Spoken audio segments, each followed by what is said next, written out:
हरे कृष्णा कृष्ण कृष्ण हरे हरे, हरे राम राम।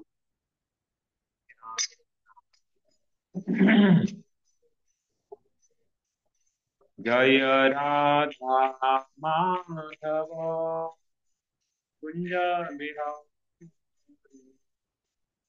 राधा माधव कुंज बिहारी, गोपी जन वल्लभ गिरिवर, गोपी जन वल्लभ गिरिवरधारी, यशोदनन्दन भज जन रञ्जन, यशोदनन्दन भज जन रञ्जन, यमुनातीरावनचारी, यमुनातीरावनचारी,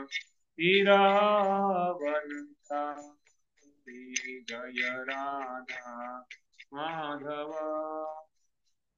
बिहारी, जय राधा माधव प्रिय बिहारी। हरे कृष्णा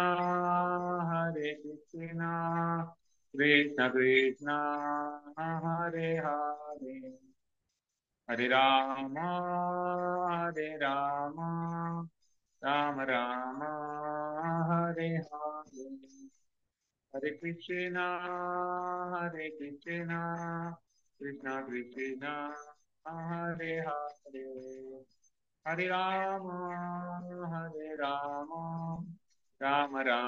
राम हरे हरे, हरे कृष्णा कृष्णा कृष्णा हरे हरे, हरे राम राम हरे हरे, हरे कृष्णा कृष्णा कृष्णा हरे हरे, हरे राम राम हरे हरे, हरे कृष्णा कृष्णा कृष्णा हरे हरे, हरे राम राम हरे हरे।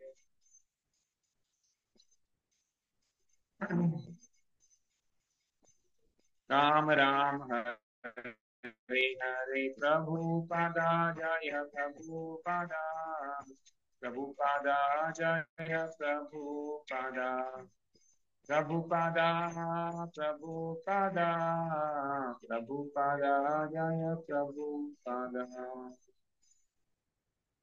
श्री हरिनाम संकीर्तन की जय, श्री प्रभुपाद की जय, श्री भूषण पाद की जय, निताय गौर प्रेमानंदे, हरि हरि बोल। ओम ज्ञानतिमिरान्धस्य ज्ञानाञ्जनशलाकया चक्षुरोन्मिलितं येन तस्मै श्रीगुरवे नमः। श्रीचैतन्यमनोभीष्टं स्थापितं येन भूतले स्वयं रूपः कदा मह्यं ददाति स्वपदान्तिकम्। वन्देऽहं श्रीगुरो श्रीकापदकमलं, श्रीगुरून् वैष्णवांश, श्रीरूपां साग्रजातां सगण रघुनाथान्वितं तं सजीव साद्वैतं सावधूतं परिजनसहितं कृष्णचैतन्यदेवं श्रीराधा कृष्णपदान् सगण ललिता श्रीविशाखान्वितां। नमो ओं विष्णुपदाय कृष्णप्रेष्ठाय भूतले श्रीमते भक्तिवेदांत स्वामी नामिने।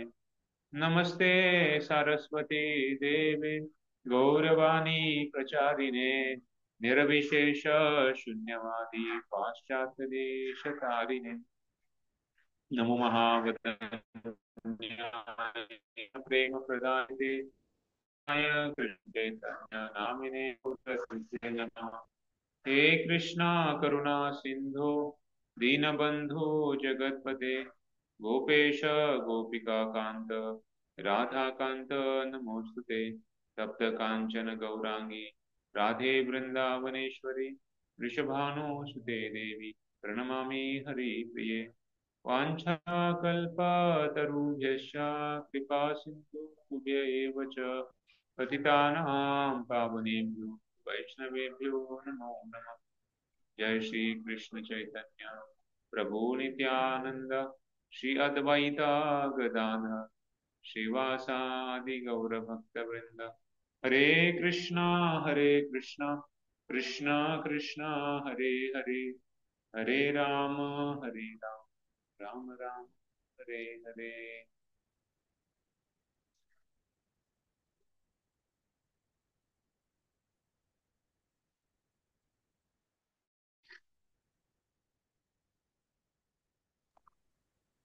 हरे कृष्णा।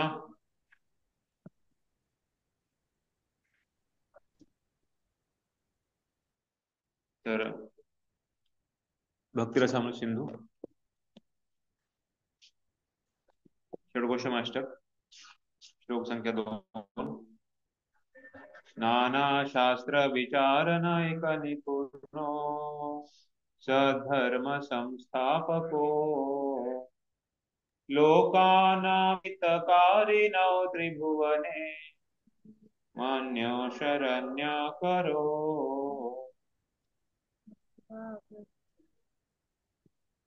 राधा कृष्ण पदारविंद भजना नंदेन मत्कालिको वंदे रूप सनातनौ रघुयुगो श्रीजीव गोपालको।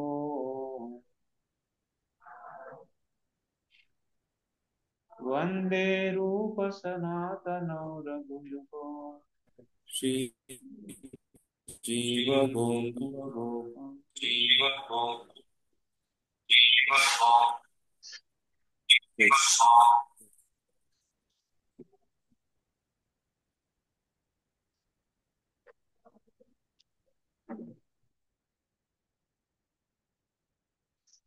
श्री सनातन गोस्वामी, श्री रूप गोस्वामी, श्री रघुनाथ दास गोस्वामी, रघुनाथ भट्ट गोस्वामी, श्री रघुनाथ दास गोस्वामी, जीव गोस्वामी आणि श्री गोपाल भट्ट गोस्वामी हे 6 गोस्वामी सर्व मानवाच्या हिताकरिता शाश्वत धर्मतत्वांची प्रस्थापना करण्याच्या हेतूने प्रकट झालेल्या शास्त्रांचा सखोल अभ्यास करण्यात तज्ञ होते। ते गोपी भावामध्ये सदैव मग्न राहून राधाकृष्णाच्या दिव्य प्रेममय सेवेत रममान असत। तर या फोटोमध्ये तुम्ही बघितलं षडगोस्वामीचा फोटो दिलेला आहे, त्याच्यामध्ये बघतोय आपण कशा प्रकारे त्यांनी ग्रंथ लिहिले। ग्रंथ लिहिताना त्यांच्या समोर जर बघितलं तर कडच्या आहेत, जे ते खास करून छोटे छोटे म्हणजे झाडाच्या पानाचे त्यांनी पेपर बनवले होते आणि त्याच्यावर ते लिहायचे। आणि जेव्हा लिहिलं असायचं तेव्हा त्या लिहिलेल्या कागदाला पहिल्या पानाला वाळवायला लागायचं, मग दुसऱ्या पानावर चालू करायचं, मग मग तिसऱ्या पानावर चालू करायचं। तर पहिल्या पानाला वाळवायला दुसरं पान चालू करू शकत नाही आपण, कारण ते वाळायला वेळ लागतो। तर ते वाळवायचं आणि त्यानंतर मग दुसरं पान लिहायचं। तर जीव गोस्वामी जे होते त्यांच्याबद्दल सांगितलं जातं की जीव गोस्वामीने तर काय केलं की पहिलं पान लिहायचे आणि दुसरं पान लिहायचे नाही, ते फक्त मनात ठेवायचं कुठून चालू होणार आणि कुठे संपणार, आणि मग तिसरं पानाला चालू करायचे आणि तिसरं पान लिहायचे आणि ते शाई वाळवायला पुन्हा वेळ लागेल त्यामुळे ते वाळवायला ठेवायचे आणि तोपर्यंत पहिलं पान वाळायचं, मग पहिल्या पानाच्या मागे दुसरं पान असायचं, मग दुसरं पान लिहायचं। अशा प्रकारे त्यांनी ग्रंथ लिहिलेत जीव गोस्वामींनी। म्हणजे ते एवढे बुद्धिमान असायचे, बुद्धिमान होते की त्यांना लक्षात राहायचं कुठं चालू होत, कुठलं खतम होते, कुठलं संपतंय ते पान। तर असे महान आचार्य आहेत आपले, ज्यांच्या संप्रदायामध्ये आपल्याला आता एक वाटा मिळत आहे भाग घेण्याचा। तर आपण खूप कृतज्ञता असलं पाहिजे, आणि खास करून रूप गोस्वामी आणि त्यांचे जे गुरु आहेत सनातन गोस्वामी, त्या दोघांच्या प्रती की आपल्याला न पात्रता असून पण आपल्याला त्यांची ही कृपा मिळत आहे। जी परमोच्च स्थिती आहे ती परमोच्च स्थिती आपल्याला प्राप्त करायला मिळते। तर सांगितलंय प्रेमधन विना व्यर्थ दरिद्र जीवन, प्रेमधन व्यर्थ प्रेमधन विना व्यर्थ दरिद्र जीवन, दास करे देह मोरे प्रेमधन। तर सांगितलंय की चैतन्य चरितामृत मध्ये प्रेमधन विना व्यर्थ दरिद्र जीवन, म्हणजे प्रेमधन नसेल, खास करून प्रेम भक्ती प्रेमधन जे आहे तर ते नसेल तर दरिद्र जीवन आहे। तर आपण जसं जसं बाहेर बघतो भिकारी भीक मागतात, तसं आपणही जर प्रेम नसेल तर आपलं पण जीवन भिकारीसारखं आहे. त्यामुळे आपण दास म्हणून वेतन मला द्या, ते काय आहे? प्रेमधन म्हणून. तर चैतन्य चरितामृतमध्ये हा खूप महत्वाचा श्लोक चैतन्य चरितामृतमध्ये कृष्ण सांगतात की प्रेमधन प्रत्येकाचं हे एक उद्देश आहे. जसं आपण शिक्षण चैतन्य शिक्षाष्टकम गातो रोज, आणि त्यानंतर 10 नियमाचे गान करतो, आणि त्याच्यानंतर आपण म्हणतो की कशा प्रकारे सर्व वैष्णवांनी या सर्व अपराधापासून स्वतःला वाचवलं पाहिजे, ज्यामुळे त्याला सर्व अधिक म्हणजे ज्यामुळे त्याला शीघ्र अभिष्ट सिद्धी म्हणजे प्राप्त होईल, ते म्हणजे आहे कृष्ण प्रेम. कृष्ण प्रेम म्हणजे ही कृष्ण प्रेम भक्ती आहे. तर जे सर्वोच्च भक्ती आहे, सर्वोच्च स्तर आहे भक्तीचा, तर तो आहे प्रेम भक्ती. जसं आपण बघितलं वैदिक भक्ती, रागानुगा भक्ती, भाव भक्ती आणि प्रेम भक्ती. तर हा प्रेम भक्ती सगळ्यात वरचा स्तर आहे. आणि भगवंताला सांगितलंय रसो वैस, म्हणजे भगवंत सर्व रसामध्ये एक स्वामी आहेत, आणि सर्व रस त्यांच्यामध्येच पूर्ण होतात. जसं शांत रस, दास्य रस, साख्य रस, वात्सल्य रस आणि माधुर्य रस. आणि प्रत्येक रसामधल्या ज्या प्रत्येक व्यक्ती आहेत, त्या प्रत्येकाला वाटतं की आमचा जो रस तो सर्वोच्च आहे, त्याच्यामध्ये म्हणजे मला माधुर्य मिळावं. हरे कृष्ण. मला माधुर्यच मिळावं, मला साख्यच रस मिळावा, मला साख्य रसाची प्राप्ती व्हावी, दास्य. तर प्रत्येक व्यक्ती, प्रत्येक जण जो आहे त्या रसामधला तो तृप्त आहे. त्यांना अशी आवड नाही की अरे मला तो मिळावा. तर भावभक्तीचं स्तर आल्यानंतर आपल्याला कळतं की आपलं स्वरूप काय आहे, आणि त्या कळलेल्या स्वरूप नंतर मग आपण पुढे काय करायचं त्याच्याबद्दल, ते कसं प्रेम आपण प्राप्त करायचं, ते आहे प्रेम भक्ती. त्याची जी पद्धती आहे. तर मग स्वरूप कुठले असेल, जसं गोपी असेल, गोपा असेल, कुणी शांत रसामध्ये झाड आहे, दास्य रसामध्ये आपण बघतो हनुमानचं वर्णन केलेलं आहे. तर प्रत्येक हनुमानाला जर विचारलं तर तुम्हाला कुठला रस तुम्ही प्राप्त करू इच्छिता, ते म्हणले मी दास्य रसामध्ये मला मला संपूर्ण मिळते, मला सगळं सुख आहे, समाधान आहे, मला मी इथं तृप्त आहे, मला गोपीसारखं माधुर रस मिळावा अशी माझी इच्छा नाही. तर प्रत्येक ह्याच्यामध्ये ते त्यांचे त्यांचे पूर्ण आहेत, ते पूर्ण आहेत. आणि भगवंत पण त्यांना येथा माम प्रपदन्ते, भगवंत पण त्यांना तशाप्रमाणे आदान प्रदान करतात. तर जसं सूर्यकिरण आणि सूर्यकिरण म्हणजे हे भाव झाला, आणि सूर्य आहे ते पूर्ण, तो आहे प्रेम, तर प्रेम भक्ती. तर जसं हृदयामध्ये हृदयामध्ये जे अनर्थ आहे ते अनर्थाला स्वच्छ करणे हे वैदिक भक्तीद्वारे आपण करू शकतो. वैदिक भक्ती, त्यानंतर मग भगवंताबद्दलचं ते प्रेम चालू होण्याची म्हणजे जी पद्धती आहे, तर ती रागनुगानंतर चालू होते, भाव आणि प्रेम. तर कशा प्रकारे वैदिक भक्ती, रागनुग भक्ती, भावभक्ती आणि प्रेम भक्ती, हे एक स्तर आहे प्रेम भक्तीपर्यंत येण्याचा. दुसरे स्तर आहे तो डायरेक्ट भगवंताची कृपा प्राप्त होणे. ते सर्व डिटेल आता रूप गोस्वामी त्या धड्यामध्ये लिहितात. पण आपल्याला खास करून कृष्ण चैतन्य महाप्रभू, कृष्ण आणि चैतन्य महाप्रभूच्या रूपामध्ये आले, आणि चैतन्य महाप्रभूने आपल्या सर्वांना हे धन दिलेलं आहे. श्रीकृष्ण चैतन्य राधाकृष्ण नाही आणले, तर श्रीकृष्ण चैतन्य हे दोघं श्रीकृष्ण चैतन्य जे राधाकृष्ण नाही आणले, म्हणजे राधा आणि कृष्ण दोन्ही पण एकच आपल्याला चैतन्य महाप्रभू रूपात आले. जसं चैतन्य महाप्रभू राधाराणी कृष्णाच्या प्रेमाने अश्रू वाहत होत्या, आणि कृष्णाला कळालं की माझ्या प्रती माझे भक्त प्रेमाचे अश्रू वाहत आहेत, तर त्यांना पण रडू यायला लागलं. म्हणजे दोघांचा सागर बनला तो आहे प्रेम सागर.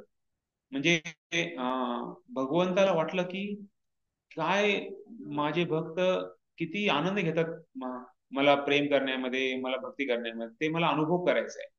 आणि त्यामुळे मग त्यांनी चैतन्य महाप्रभूच्या रूपात आले, आणि त्यांनी एक वैष्णव म्हणून काय असलं पाहिजे आणि कसा वैष्णव असतो ते स्वतः दाखवून दिलं. कशा प्रकारे त्यांनी पूर्ण भक्तांची सेवा करणे आणि भक्तांना जे काही लागेल ते ते करण्यामध्ये ते तत्पर असायचे. आणि स्वतः एवढं त्यांनी नेहमी विरह भावामध्ये असायचे. तर प्रेम भक्ती ही सर्वात वरची स्तर आहे. त्याच्या अगोदर काल आपण बघितलं कशा प्रकारे भावभक्ती आहे. तर भावभक्तीची काही लक्षणं आहेत, ती लक्षणं बघितली. खास करून सर्वात महत्वाचं लक्षण आहे तर ते म्हणजे आहे अव्यर्थ कालत्व. तर सर्वात महत्वाचा जो जो वेळेचा दुरुपयोग न करणे, सदुपयोग करणे, तर हे सर्वात महत्वाचं लक्षण आहे. त्यानंतर सहनशीलता, कशा प्रकारे जीवनामध्ये जे काही घडेल त्याला सहन करण्याची शक्ती, गंभीर राहून भक्ती करण्यामध्ये ते निपुण असतात. आणि त्यानंतर विरक्ती, भौतिक आकर्षणापासून सदैव अनासक्त, म्हणजे त्याला त्याला आसक्त नाहीये. तर त्याच्यामध्ये पण बघितलं कशा प्रकारे भरत महाराजांचं उदाहरण आहे. कशा प्रकारे भरत महाराजांनी पूर्ण तरुण मध्ये वयामध्ये त्यांनी सगळं सोडलं होतं. तर आपल्या पण जीवनामध्ये मायाचे प्रलोभन येतील, तेव्हा आपण ते आसक्त न राहता आपण भगवंताला आसक्त बनायचं आहे. तर ऍक्च्युली जीवनामध्ये दुःख येतं. दुःख काय येतं? कारण त्या दुःखातून आपण भगवंताचा सहारा घेऊ. जसं कुंती महाराणी प्रार्थना करते, भगवंता विपदा संतुत शाश्वत तर जगद्गुरु, की मला आणखी दुःख द्या, कारण या दुःखामध्ये मी तुमचं स्मरण करेल. तर तर असं नाही की भगवंताचे भक्त दुःख मागतात. जसं एखादा मुलगा आहे आणि त्याची आई नाहीये आणि तो आहे तरुण आहे, तर तेव्हा तरुण वयामध्ये त्याला लागतं, त्याला इजा होते आणि खेळत खेळत असताना त्याला इजा होते आणि मग त्याला डॉक्टरकडं ऍडमिट केलं जातं, डॉक्टर दवाखान्यामध्ये. आणि त्याला जे आईचं प्रेम आहे, तर त्या आईचं प्रेम त्या नर्स कडून मिळतं. 2-4 दिवस तो जो राहतो हॉस्पिटलमध्ये, तर एवढं ते प्रेम त्याला म्हणजे एवढी काळजी त्याची घेतली जाते, त्याचं एवढं म्हणजे खूप त्याचं म्हणजे आईसारखं प्रेम त्याला मिळतं तिथं. तर त्याला वाटतं की मला आणखी लागावं, म्हणजे दुरुस्त होऊन तो घरी जातो, पण त्याला हुरूर वाटतंय की अरे मला आणखी लागावं, जेणेकरून मला ते प्रेम प्राप्त होईल. तर असं नाही की त्यांना लागण्यामध्ये आनंद आहे, की तुम्हाला मला लागावं म्हणजे ज्याने माझं शरीर दुःख दुःख होईल, माझ्या शरीराला वेदना होतील, अशी त्यांची मागणी नाहीये. पण जे त्यांना ते आदान प्रदान मिळालं, खास करून नर्स कडून हॉस्पिटलमध्ये, तर ते आदान प्रदान त्यांना एवढं भावलंय की त्यांना वाटतंय की मला आणखी लागावं. त्याचप्रमाणे भक्त दुःख मागतात, पण असं नाही की दुःख त्यांना हवे आहेत. पण त्या दुःखामध्ये जे भगवंताचा सहारा घेण्याची जी शक्ती आहे, भगवंताचा सहारा घेण्याची जी ओढ आहे, तर ती ती त्यांना खूप भावते. तर दुःख मागायची गरज नाही जगामध्ये. भौतिक जगाला दुःख आले अशाश्वतम सांगितलंय. तर त्यामुळं ऑलरेडी दुःख आहेत त्याच्यामध्ये, दुःख मागायची गरज नाही. पण जो आपली चेतना आहे ती भगवंताला आपण सहारा घ्यावा, ही चेतना आपल्याला विकसित करायची आहे. त्यासाठी हळूहळू ते प्रयत्न भक्तांच्या जीवनाद्वारे बघायचे. कशा प्रकारे परीक्षित महाराज आणि हरदास ठाकूर, सुखदेव गोस्वामी या सर्व भक्तांनी विशेष सुधारणा भागवतामधून आपल्याला प्रेरणा देतात की आपण आपल्या जीवनामध्ये या आकर्षणापासून किंवा दुःख मिळतात त्याला कसं आपण सामोरे जायचं. त्याच्यानंतर विरक्तीनंतर आपण बघितलं मानशून्यता. कशा प्रकारे कुठल्याही मानाची, कुठल्याही फळाची अपेक्षा न ठेवता भौतिक सन्मानाची अपेक्षा नाहीये. म्हणजे आपण जी सेवा अहेतुकी, मी कुठलाही हेतुरहित मी सेवा करणार आहे, किंवा मला मला सेवा केला तर मला मेवा मिळावा, सेवाचा मेवा, असं नाहीये. तर मला कमीत कमी एवढं तरी मिळावं, कमीत कमी एवढं तरी मिळायला पाहिजे, तर ती सेवा अहेतुकीने झाली. तर अहेतुकी प्रतिहता, तर आपण कुठलाही मान मला मिळावा, कुठलीही माझं लोकांनी मला वाह करावी, तर ही भाव न ठेवता सेवा करणे. आणि कृष्ण आपल्यावर कृपा वर्षाव करतील हे त्याला निश्चितपणे आशाबंद, तर त्याला आशा असते की नक्कीच भगवंताची कृपा मला मिळेल. त्यानंतर बघितलं कशा प्रकारे इच्छित यश प्राप्त करण्यासाठी उत्सुकता आणि समुत्कंठा. तर सदैव उत्सुक राहणे. आता काही काही भक्त विचार उत्सुक राहता कसं राहायचं. आपण सुरुवातीला जेव्हा भक्तीमध्ये येतो तेव्हा खूप उत्सुक असतो, पण जेव्हा हळूहळू जेव्हा आपण भक्तीमध्ये वाढ होते, वर्ष निघून जातात, 3 4 10, कमी व्हायला लागते. मग उत्सुकता कशी मेंटेन करायची, उत्सुकता कशी पळवायची? तर परमपूज्य राधानंद स्वामी महाराज आज दाखवतो की कशा प्रकारे आपण आपली, मला वाटतं म्हणून मी करेल, मला चांगलं वाटतंय म्हणून मी करेल, मला चांगलं वाटत नाही म्हणून मी करणार नाही, हा भाव चुकीचा आहे म्हणे. मला वाटलं म्हणून मी ही सेवा करेल. हा माझ्या, तर मनाच्या खेळावर आपण चाललं नाही पाहिजे, मनाचं ऐकायला नाही पाहिजे. आपलं मन एवढं शुद्ध नाहीये की आपण त्या मनाचं ऐकावं. त्याच्यामुळं आपण आपले जे गुरुला वचन दिलेले आहेत आणि आपण जे व्रत केलेले आहे ते व्रत आपण पालन करायला मागे नाही राहिलं पाहिजे. तर उत्सुकता नसेल वाटत तरी उत्सुकता म्हणजे तरी आपण उत्सुक राहायचा प्रयत्न करायचा, कारण आपण भगवंताला प्रसन्न करणार आहे. तर भगवंताला प्रसन्न करण्यासाठी आपण उत्सुकता ठेवलीच पाहिजे. कारण स्वतःला प्रसन्न करण्यामध्ये आपण कितीतरी प्रयत्न केला तरी आपण थोड्या वेळासाठी होऊ, पण पुन्हा नंतर आपण घेऊन जाऊ. आणि जेव्हा आपण भगवंत प्रसन्न करतो तेव्हा आपण खरे उत्सुक आणि खरे आनंदाची प्राप्ती करू शकतो. त्यामुळे आपण नेहमी स्मरण ठेवायचं की माझे कुठलेही कार्य, मग तो घरातली कुठली सेवा असेल, आपण जे काही करतोय ते गुरु आणि कृष्णाच्या प्रसन्नासाठी आपण करतोय. त्यासाठी एकदम फर्स्ट क्लास असलं पाहिजे, म्हणजे एकदम टॉप लेवलचं, एकदम जेवढं आपल्याला चांगलं करेल तेवढं आपण करण्याचा प्रयत्न केला पाहिजे. त्या अशा जर विचारामध्ये आपण असाल तर मग ऍक्च्युली आपण नेहमी उत्सुक राहू.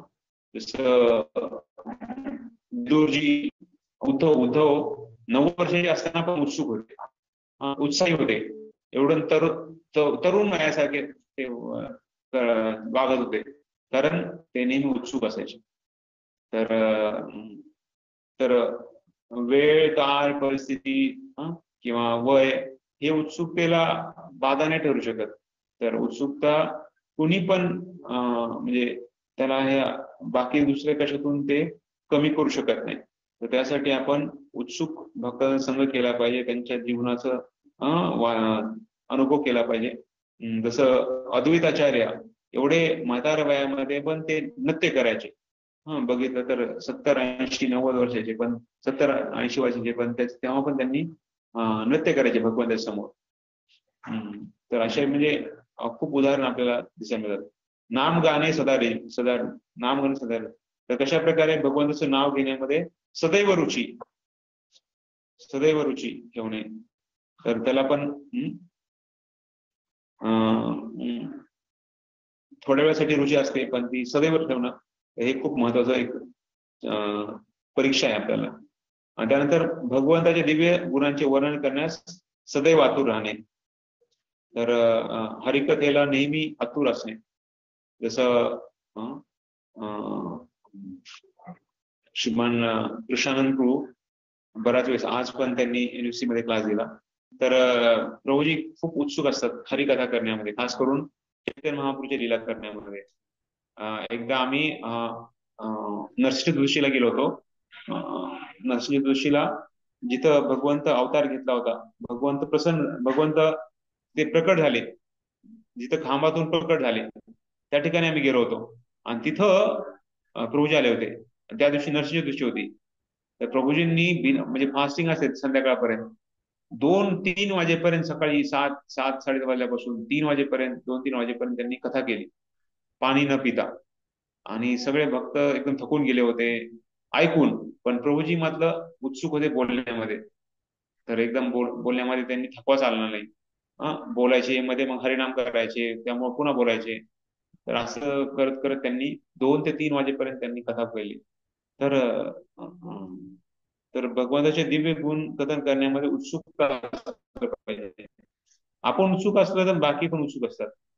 प्रभुपाद पण जेव्हा जन्माष्टमीला न्यू वृंदावनमध्ये सगळेजण थकले होते आणि प्रभुपादांनी सांगितलं कृष्ण पुस्तक वाचा.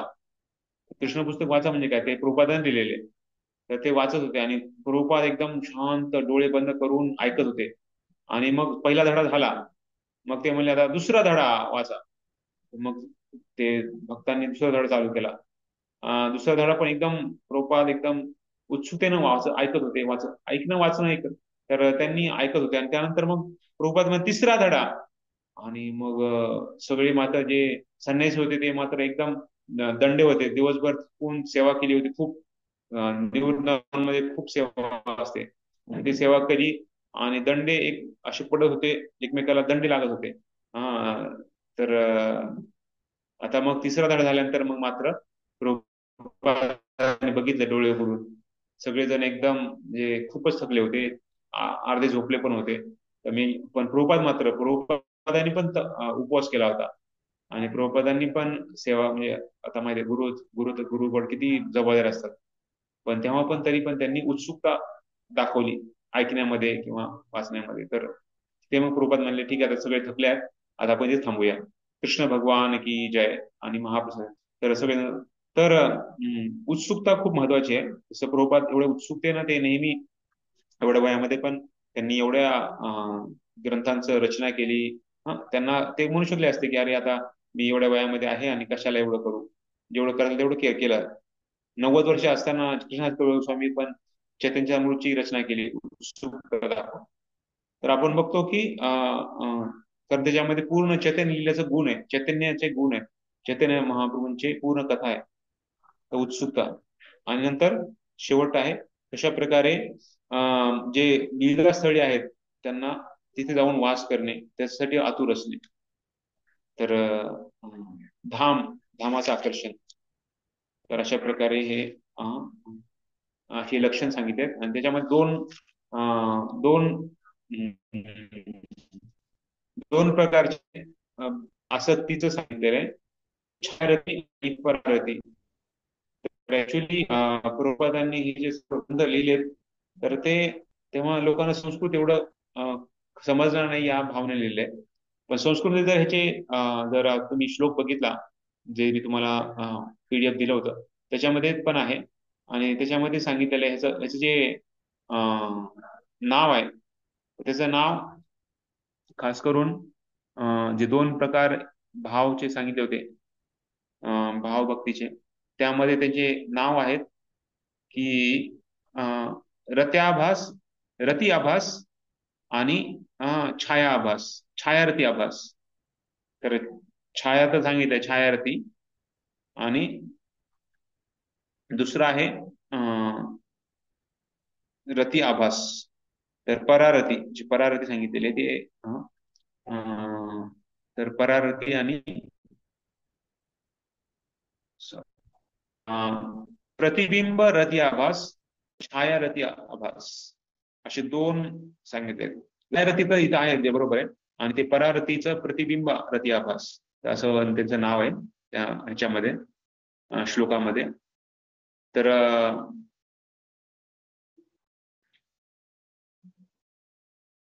आणखी दोन जे ऑफकोर्स आपण ते मागे बघितलं होतं पण जस्ट मी सांगू इच्छितो. रागानुगा भक्ती आणि रागात्मिका भक्ती. तर रागात्मिका म्हणजे जे भक्त पूर्ण भगवंताला एकदम आसक्त आहेत, भगवंताना त्यांनी म्हणजे पूर्ण शरणागत झालेले, ते रागात्मिका. राग आत्मिका म्हणजे स्वतः एवढे शरणागत झालेले भक्त आहे ते रागानुगा भक्ती म्हणजे रागात्मिक रागात्मिका भक्ताच्या पावला पावली चालणे किंवा त्यांच्या अनुषंगाने आपण भक्ती करणे, त्याला रागानुगा भक्ती. राग अनुग, अनुग म्हणजे आपण त्यांच्या पावले पावली चालले, त्यांच्या प्रेरणेने त्यांच्या मार्गदर्शनाने आपण जातो. रागात्मिका भक्ती, रागात्मिका आणि रागानुगा त्याच्यामध्ये दोन फरक आहे. फरक काय तुम्हाला कळायला पाहिजे की राग आत्मिका म्हणजे जे महान भक्त आहेत ते भक्त त्यांच्या जीवनाद्वारे ते आपल्याला शिकवतात, एक आदर्श उदाहरण दाखवतात, त्याला रागात्मिका. आणि रागानुगा म्हणजे रागात्मिका भक्ताच्या पावला पावली आपण जाणे, त्यांना आपण एक आदर्श उदाहरण ठेवणे, त्याला रागानुगा भक्ती म्हटलेले आहे. आणि आणखी आणि मग इथे कसं हा, तर काल आपण बघितलं कशा प्रकारे इथे पण दोन प्रकार सांगितलेत. तर एखादा भक्त आहे तो खूप म्हणजे खूप महान भक्त आहे, त्याच्या प्रेरणेने त्याला बघून कधी कधी त्याला नकल करण्याची सवय असते, काही लोकांना बघितली जाते. तर ती नकल जास्त वेळ टिकू शकणार नाही, किंवा त्यांच्या भक्तीमुळे आपल्याला पण कधी कधी वाटतं की आता मी खूप प्रगत झालेलं आहे, पण ते ऍक्च्युली थोडाच वेळ आहे, तर ते जास्त वेळ राहू शकणार नाही. त्यामुळे सांगितलंय की तो जो आहे तो थोड्या वेळासाठी आहे, त्यासाठी ते एक छायारती आभास आहे. आणि प्रतिबिंब रती आभास म्हणजे तो मात्र त्याला जास्त वेळ राहतो, तो खास करून तो सत्य आहे, तो या भुक्तिमुक्तीनं तो कमी होणार नाही. छायारती आभासमध्ये कधी कधी ते भक्ती करत असं वाटतंय, पण ते थोड्या वेळासाठी भक्ती करून पुन्हा ते भुक्तिमुक्ती सिद्धी कामीच्या मागे लागतात. थोड्या वेळासाठीच ते सगळं असतंय. ते छाया झाली, छाया म्हणजे थोडी, छाया म्हणजे थोड्या वेळासाठी एक एक ते म्हणजे स्थिर नाहीये, अस्थिर आहे ते. तर त्यासाठी खास करून आपलं जे रोजची जी साधना आहे ती आपण नित्यनेमाने केलं तर आपण या बाकी सर्व गोष्टीतून आपण वरती उचलू शकतो. तर त्यासाठी आपण आपले जे खास करून काया वाचा मनसा हे एकदम पूर्णपणे आपण भक्तीमध्ये लावलं पाहिजे. खास करून जेव्हा आपण नामजप करणार आहे, जेव्हा आपण साधना करणार आहे, तेव्हा आपले इंद्रिय आणि सर्व मन भक्तीमध्ये पूर्ण लावलं पाहिजे, जेणेकरून पूर्ण शुद्ध भक्ती करत आपण शुद्ध होऊ शकतो. अशा प्रकारे भावभक्ती आणि शेवटचा आता जो आजचा अध्याय 19वा आहे त्याच्यामध्ये प्रेम भक्तीचं वर्णन आहे. ते प्रेम भक्तीचं वर्णन आपण वाचणार आहे. यस प्रभूजी. वैशाली काटे मध्ये होता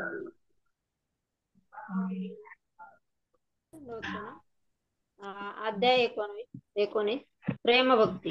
जेव्हा भक्ताची स्वतःच्या विशिष्ट संबंधानुसार श्रीकृष्णावर प्रेम करण्याची इच्छा अत्याधिक तीव्र होते, तेव्हा त्याच्या या अवस्थेत शुद्ध भगवत प्रेम असे म्हणतात. भक्त आध्यात्मिक गुरुच्या आज्ञेनुसार प्रारंभी भक्तिमय सेवेच्या नियमांचे पालन करण्यात कार्यरत असतो, आणि तसे केल्याने जेव्हा तो सर्व भौतिक प्रदूषणांपासून पूर्णपणे शुद्ध होतो, तेव्हा त्याच्यामध्ये भक्तिमय सेवेकरिता रुची आणि आसक्ती विकसित होते. कालांतराने हीच रुची आणि आसक्ती उत्कट झाल्यानंतर तिचे प्रेमात रूपांतर होते. वास्तविकपणे प्रेम हा शब्द पूर्ण पुरुषोत्तम भगवंतांच्या संबंधातच उपयोगात आणला जाऊ शकतो. या भौतिक जगात प्रेम हा शब्द उपयोगात आणला जाऊ शकत नाही. प्रेमाच्या नावाखाली या भौतिक जगामध्ये केवळ कामच आढळतो. प्रेम आणि काम यांच्यातील भेद सोने आणि लोखंड यांच्यातील भेदाप्रमाणे असतो. नारद पंचरात्रामध्ये असा स्पष्ट उल्लेख आढळतो की ज्यावेळी काम भगवंतांना अर्पण केला जातो आणि त्यांच्या प्रति एक प्रकारचे ममत्व उत्पन्न होते, त्यावेळी त्या अवस्थेला भीष्म, प्रल्हाद, उद्धव आणि नारद यांसारख्या महान आचार्यांनी शुद्ध भगवत प्रेम असे म्हटले आहे.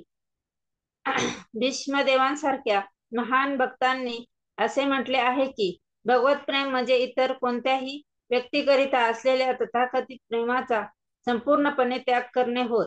भीष्मांचे असे मत आहे की प्रेम म्हणजे आपला सर्व स्नेह संपूर्णपणे एका व्यक्तीवर केंद्रित करून इतर कोणत्याही व्यक्तीविषयी असणारे सर्व स्नेह संबंध संपुष्टात आणणे होय. असे हे प्रेम भगवंतावर केंद्रित करता येते. या प्रेमाचे दोन प्रकार असतात: भावापासून उत्पन्न होणारे प्रेम आणि पूर्ण पुरुषोत्तम भगवंतांच्या अहेतुकी कृपेमुळे उत्पन्न होणारे प्रेम.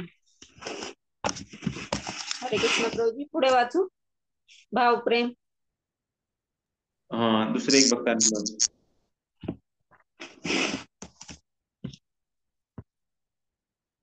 वैशाली पवार मात्र. हरे कृष्णा. दंडवत प्रणाम. भावप्रेम.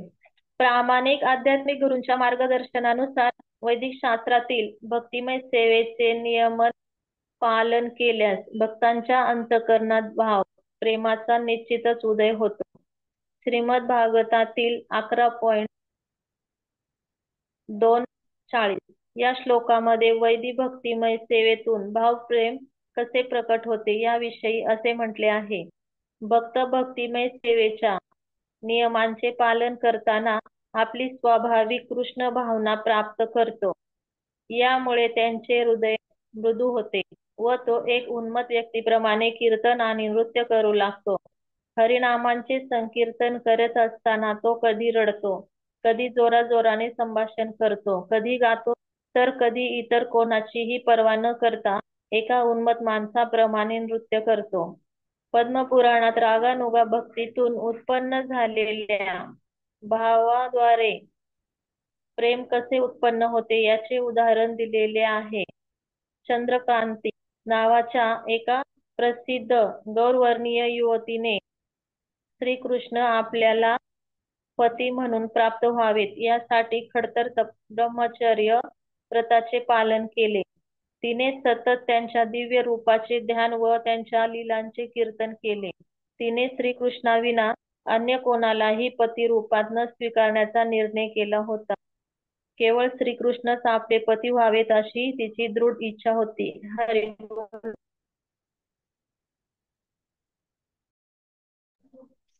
हरे कृष्ण. तर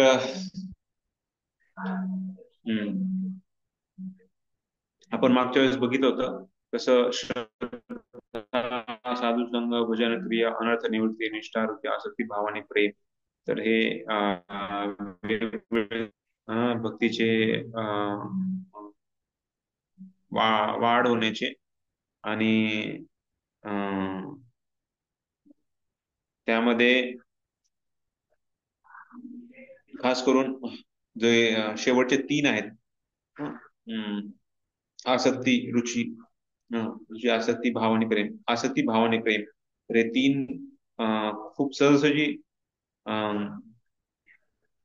भक्त प्राप्त करू शकतो. या भौतिक जगाचे प्रेम आहे तर ते कामच आहे. जसं इथं प्रभुपादांनी सोनं आणि लोखंडाचं उदाहरण दिलंय. सोनं वेगळं आहे, लोखंड वेगळं आहे. किती जरी आपण त्याला सोन्या लोखंड म्हणजे सॉरी लोखंडाला सोनं कधीच कोणी म्हणू शकत नाही. तर त्याचप्रमाणे या भौतिक जगामध्ये जे आहे ते सर्व काम म्हणजे काय?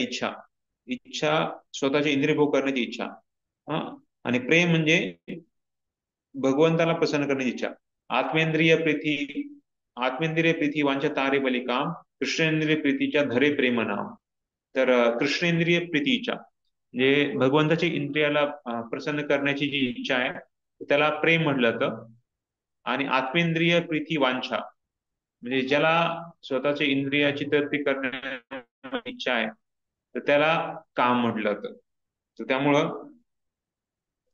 प्रभुपाद सांगतात इथं की नारद पंचरत्नामध्ये असं सांगितलंय, ज्यावेळी काम भगवंताला अर्पण केला जातो आणि त्यांच्या प्रती एक प्रकारचे ममत्व उत्पन्न होते तर त्यावेळी त्याला त्या अवस्थेला भीष्म, प्रल्हाद, उद्धव आणि नारद यांच्यासारख्या महान आचार्यांनी शुद्ध भगवत प्रेम म्हटलंय.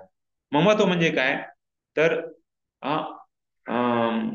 2 गोष्टी आहेत. एक तर कोणी म्हणतं की मी भगवंताचा आहे आणि भगवंत माझे आहेत. या 2 गोष्टी आहेत. तर खास करून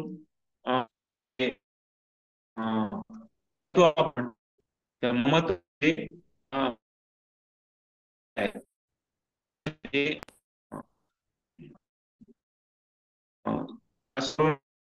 प्रेम भक्ती भाव खूप म्हणजे दृढ असतो.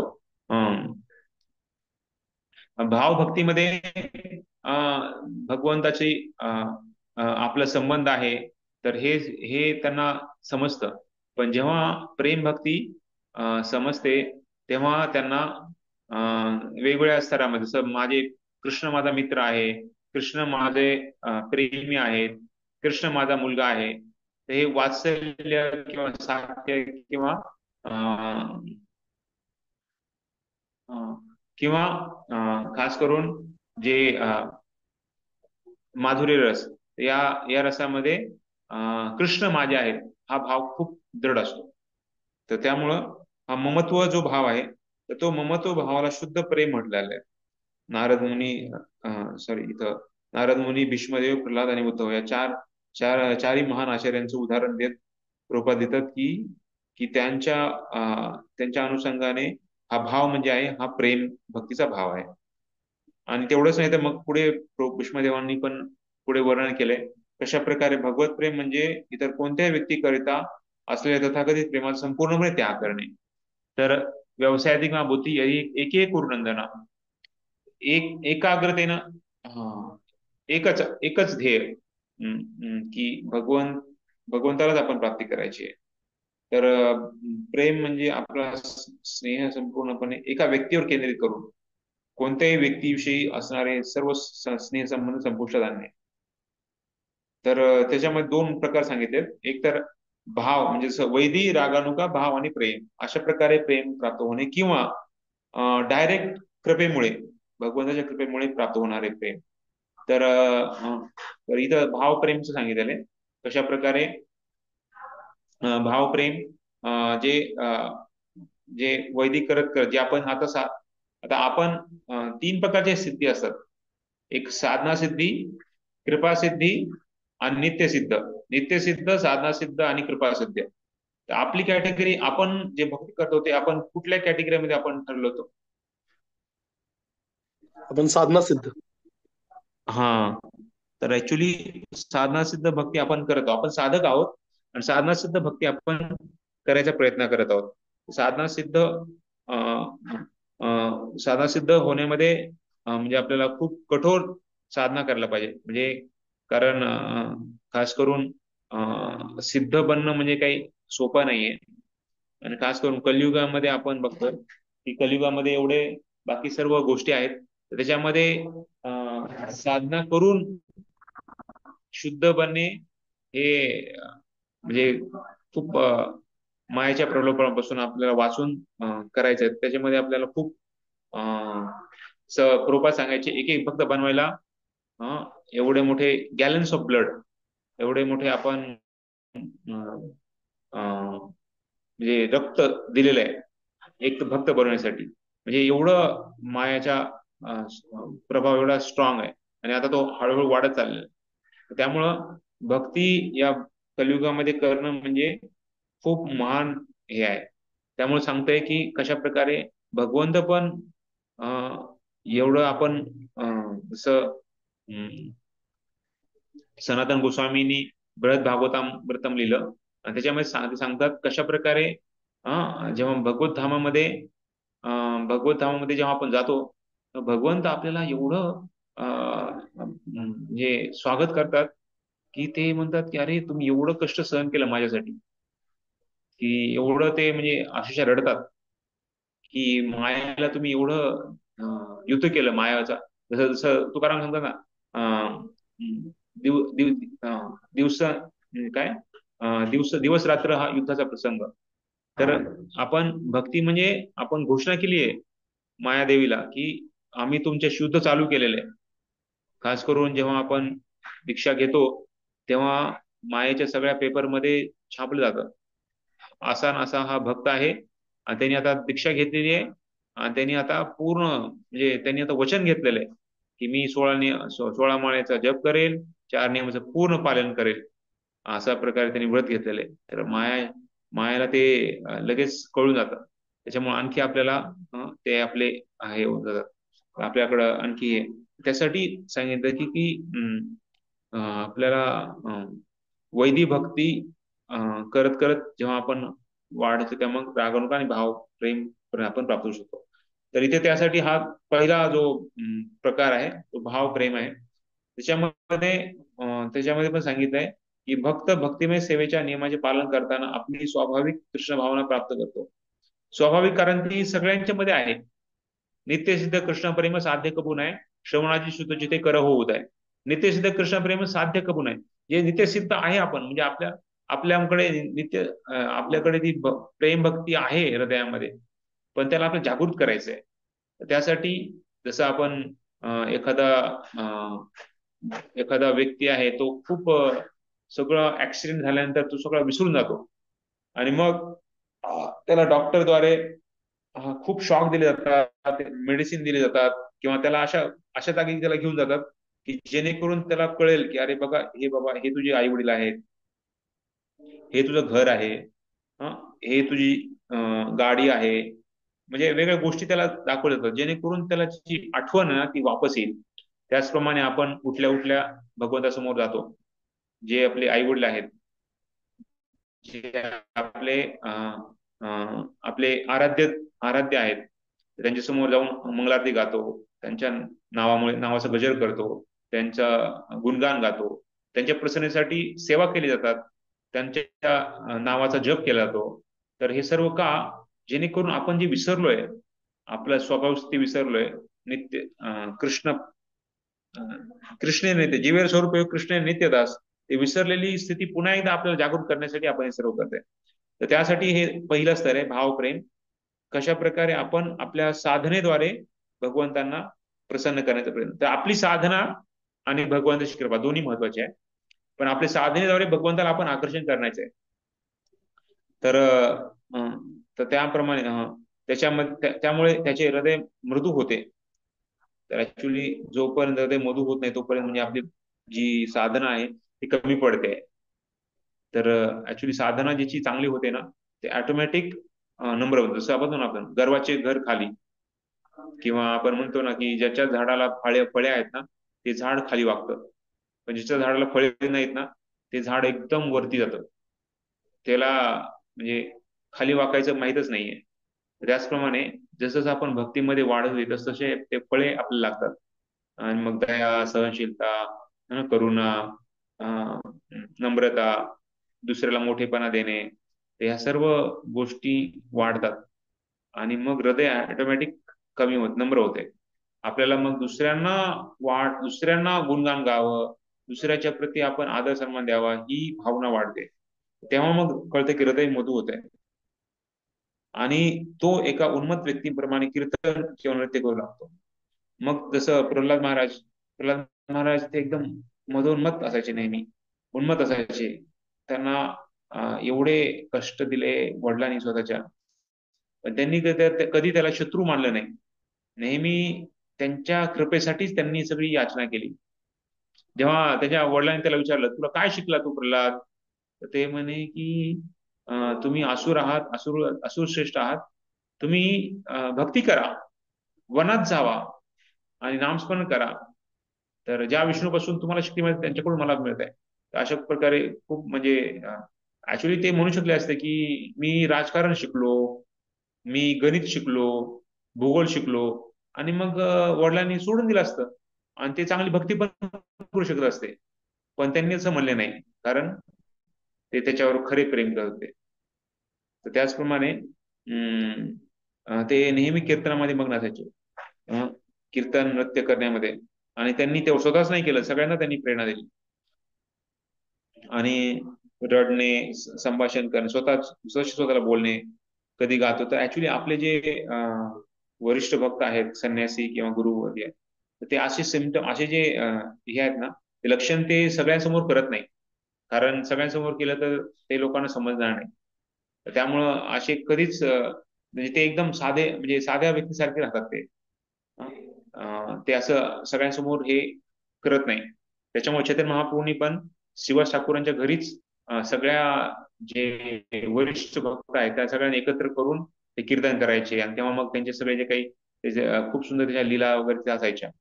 पण बाकीचे लोकांना ते समजणार नाही, आणि मग त्यांचा अपराध होऊन बसेल, आणि अपराध झाल्यानंतर मग त्या अपराधाचे फळ खूप वाईट होऊ शकतात भक्तीसाठी.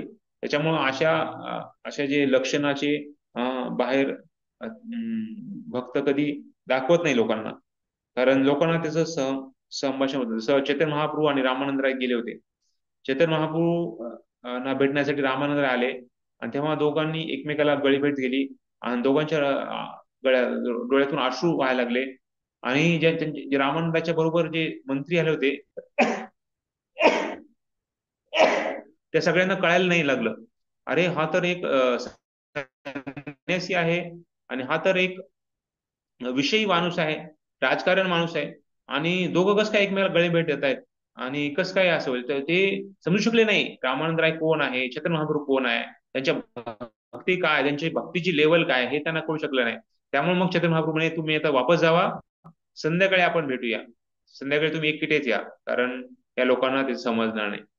तर त्यासाठी हे भावाची लक्षणं जे आहेत, तर ती लक्षण सगळ्यांसमोर नाही प्रकट केलं. ते खास करून सामान्य लोकांच्या प्रती जे ते अपराध करू शकतात आणि भक्तीपासून दूर राहतात.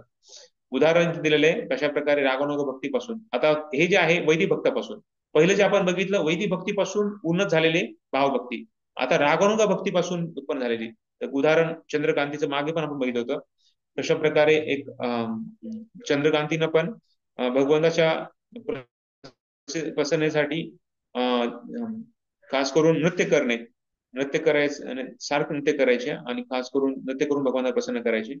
आणि इथे त्यांनी खूप खडतर व्रत केलं, ब्रह्मचर्याचं व्रत पालन केलं. तर त्यांना ध्यान केलं आणि लीलेचे कीर्तन करणे, आणि भगवंतालाच त्यांनी प्रेम म्हणजे भगवंतालाच प्राप्ती करण्यासाठी त्यांनी पूर्ण व्रत धारण केलं होतं. एवढं कडक व्रत धारण केलं, त्यांना शेवटी भगवंतांनी त्यांना कृपा दिली. तर बेसिकली सांगायचं म्हणजे की या अवस्थेमध्ये प्रत्येक क्षणाला भक्त आनंदाची प्राप्ती करतो. ते त्याच्यामध्ये जसं दोन गोष्टी आता आपण बघितल्या भावप्रेममध्ये, एकतर वैदिक भक्तीपासून वरती उचलत आलेला आहे वैदिक रागवणारा भावप्रेम, आणि दुसरं आहे डायरेक्ट भगवंताच्या कृपेने त्याला प्रेम भक्ती प्राप्त होणे. तर त्याचं उदाहरण चंद्रकांतीचं उदाहरण आहे. आणि पहिलं उदाहरण आहे आपण मागे पण बघितलं नारद मुनीचं उदाहरण आहे, कशा प्रकारे नारद जे मुलगा होता त्यांनी कशा प्रकारे सेवा केली आणि खूप तपश्चर्या केली, आणि तेव्हा मग ते भगवंतांनी त्यांना एवढ्या उच्च स्तराची पदवी दिली, नारद मुनीच बनले ते. तर तर हे आहे भावप्रेम.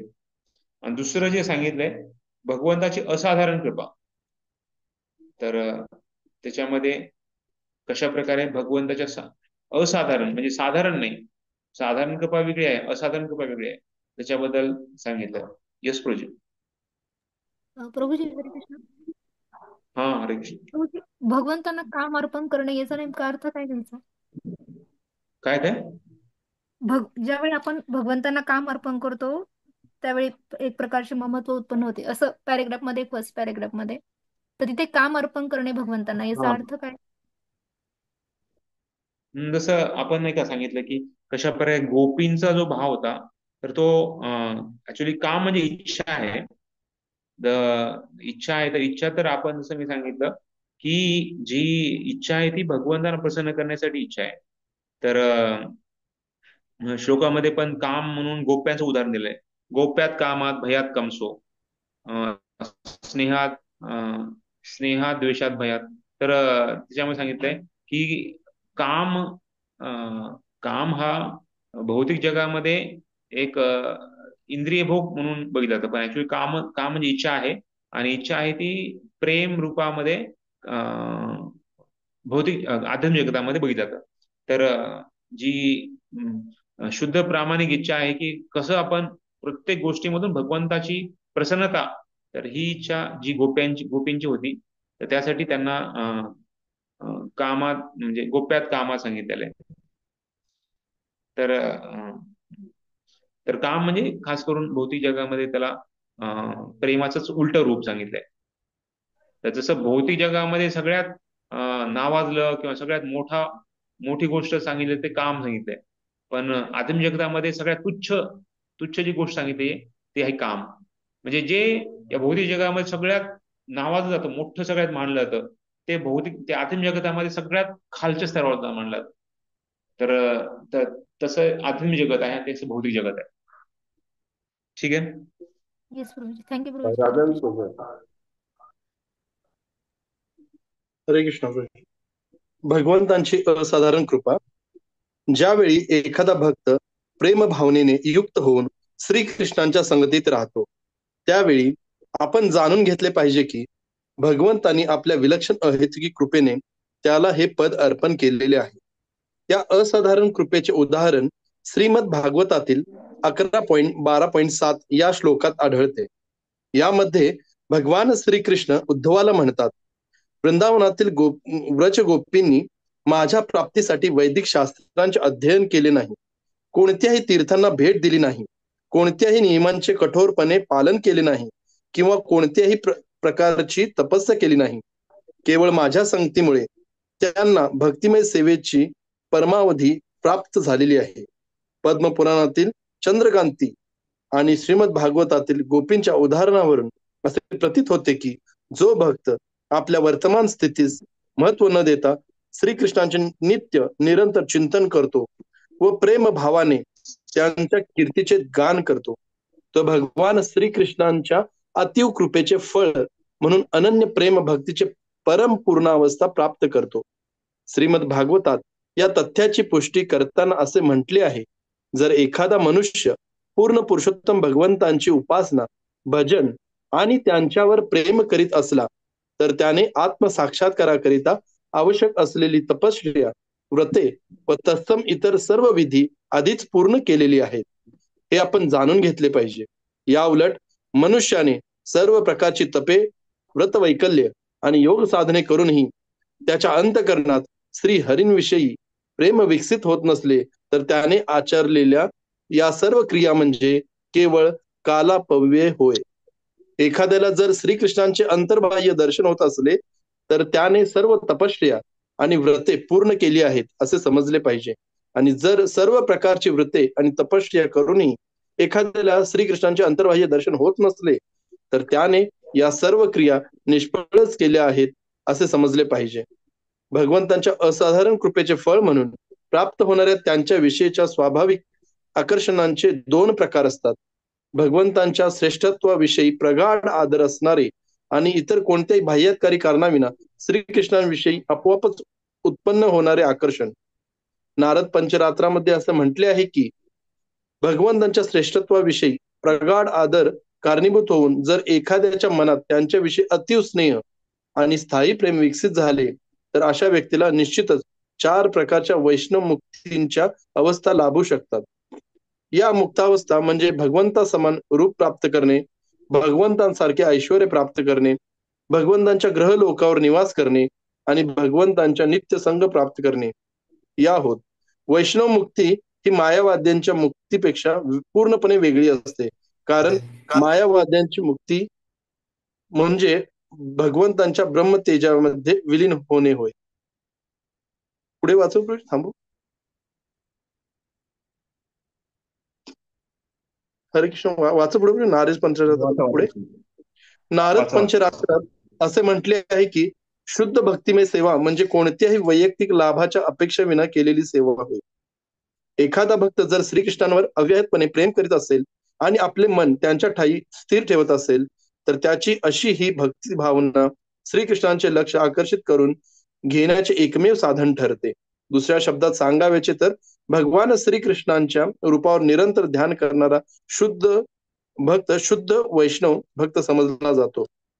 भक्तिमय सेवेच्या नियमक तत्वांचे काटेकोरपणे पालन करणारा भक्त भगवंतांची अकारण कृपा प्राप्त करतो व यामुळे तो भगवंतांच्या श्रेष्ठत्वाकडे, दिव्य सौंदर्याकडे आणि रागानुका भक्तिमय सेवेकडे आकर्षित होतो. अधिक स्पष्ट सांगायचे तर असे म्हणता येईल की भक्तिमय सेवेच्या नियमांचे पालन केल्यावर आपण भगवंतांच्या दिव्य सौंदर्याचे पूर्ण आस्वादन करू शकतो. कोणत्याही परिस्थितीत अशी श्रेष्ठ पदे केवळ भगवंतांच्या असाधारण कृपेचे फळ म्हणूनच भगवंतांना प्राप्त होतात. हरे कृष्ण. हरे कृष्ण. हा, एक मिनिट. कोटेशन 10-14-32.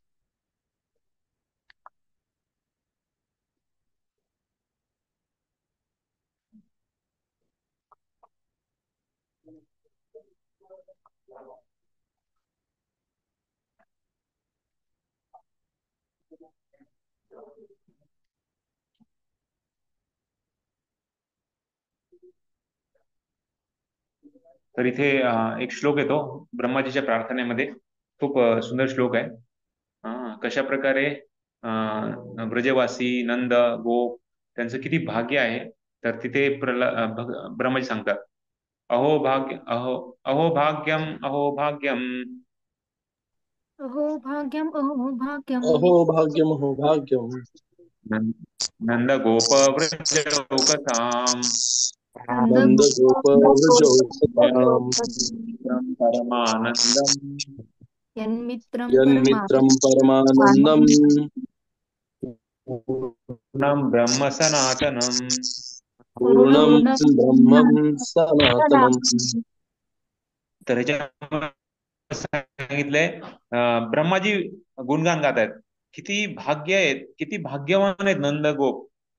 नंद गोप त्याचबरोबर व्रजवासी आणि सर्व जे ग्वालबाले आहेत. तर त्यांचं भाग्याची काही सीमाच नाहीये. कारण जे पूर्ण आनंदाचे स्त्रोत आहे, जे साक्षात शाश्वत सत्य आहेत, साक्षात परब्रह्म आहेत, तर ते ते त्यांचा मुलगा त्याचबरोबर त्यांचे मित्र झालेले आहेत. तर तर हे व्रजवासी बद्दल सांगितलं होतं. आणि आणखी एक खूप सुंदर श्लोक आहे, खास करून यशोदामाईचा श्लोक आहे. यशोदामाईचं गुणगान गातात. त्याच्यामध्ये पण खूप सुंदर गातात की कशा प्रकारे हो ती धन्य.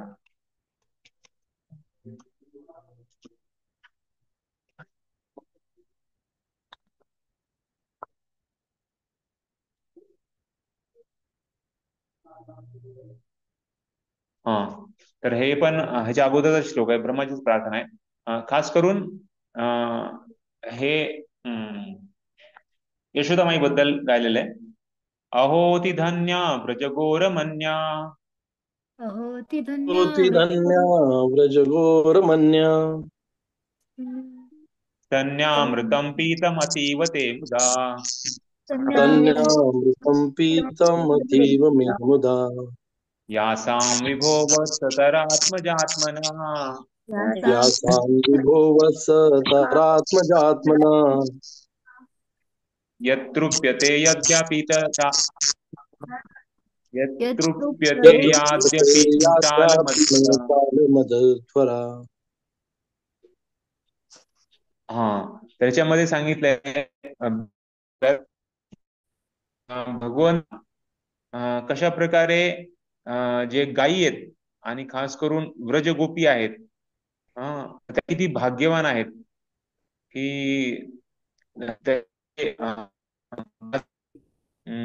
भगवंतानी सगळ्यांची मुलं बनले ना. एक वर्ष जे झालं होतं ब्रह्मविमोलीला, तेव्हा सगळ्यांची मुलं बनले ते, आणि त्यांचं मग दूध पित होते, आणि त्या गायींचं पण वासू बनले. अशा प्रकारे त्यांनी सगळ्यांना आनंद दिला, आणि त्यांनी पूर्ण समाधानतेने त्यांना आदान प्रदान केलं प्रेमाचं. खास करून कशा प्रकारे त्यांनी गायीचे वासरू बनले आणि गोपींचे पण मुलं बनले. तर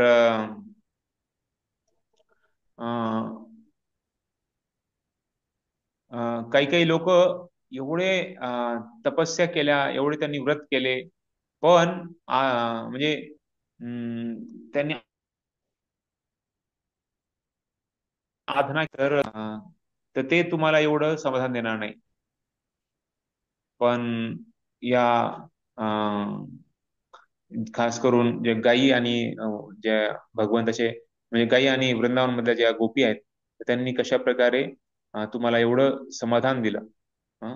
कारण तुम्ही त्यांना एवढं प्रेमाचं आदान प्रदान त्यांच्याशी केलं. तर खास करून या आपण आता जे वाचलं त्याच्यामध्ये सांगितलंय कशा प्रकारे भगवंताची असाधारण कृपा कसे भगवंत आपल्या भक्तावर देतात. त्याच्याबद्दल उदाहरण आहे की कसं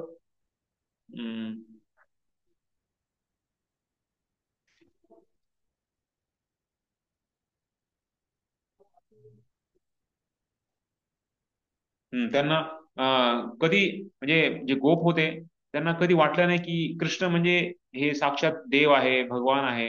ते सवंगडी त्यांचे जे मित्र होते ते त्यांच्या खांद्यावर बसवायचे, त्यांना हरवायचे, त्यांना सर्व काही, किंवा गोपिया होत्या तर त्या रडवायच्या, रडवल्यानंतर पुन्हा त्यांना खेळवायच्या. तर त्यांचा जो प्रेमाचा जो आदान प्रदान होता ते कृष्ण आहेत या भावानच होता, की ते भगवान आहे. त्यांच्यामध्ये एवढे सगळे मोठमोठे महान ऐश्वर्य आहे, ऐश्वर्य भाव नव्हता. त्यामुळे वैकुंठ लोकांमध्ये ऐश्वर्य भाव प्रमुख असतो, पण वृंदावनमध्ये, गोलोक वृंदावनमध्ये हा ऐश्वर्य भाव नसतो. खास करून साख्य दास्य, साख्य, वात्सल्य, माधुर्य हे खास करून प्रॉमिनंट असते. दास्य तर सगळ्यामध्ये असते, पण साख्य, वात्सल्य आणि माधुर्य हे खास करून पाहायला मिळतं. तर प्रभुपाद पुढे लिहितात की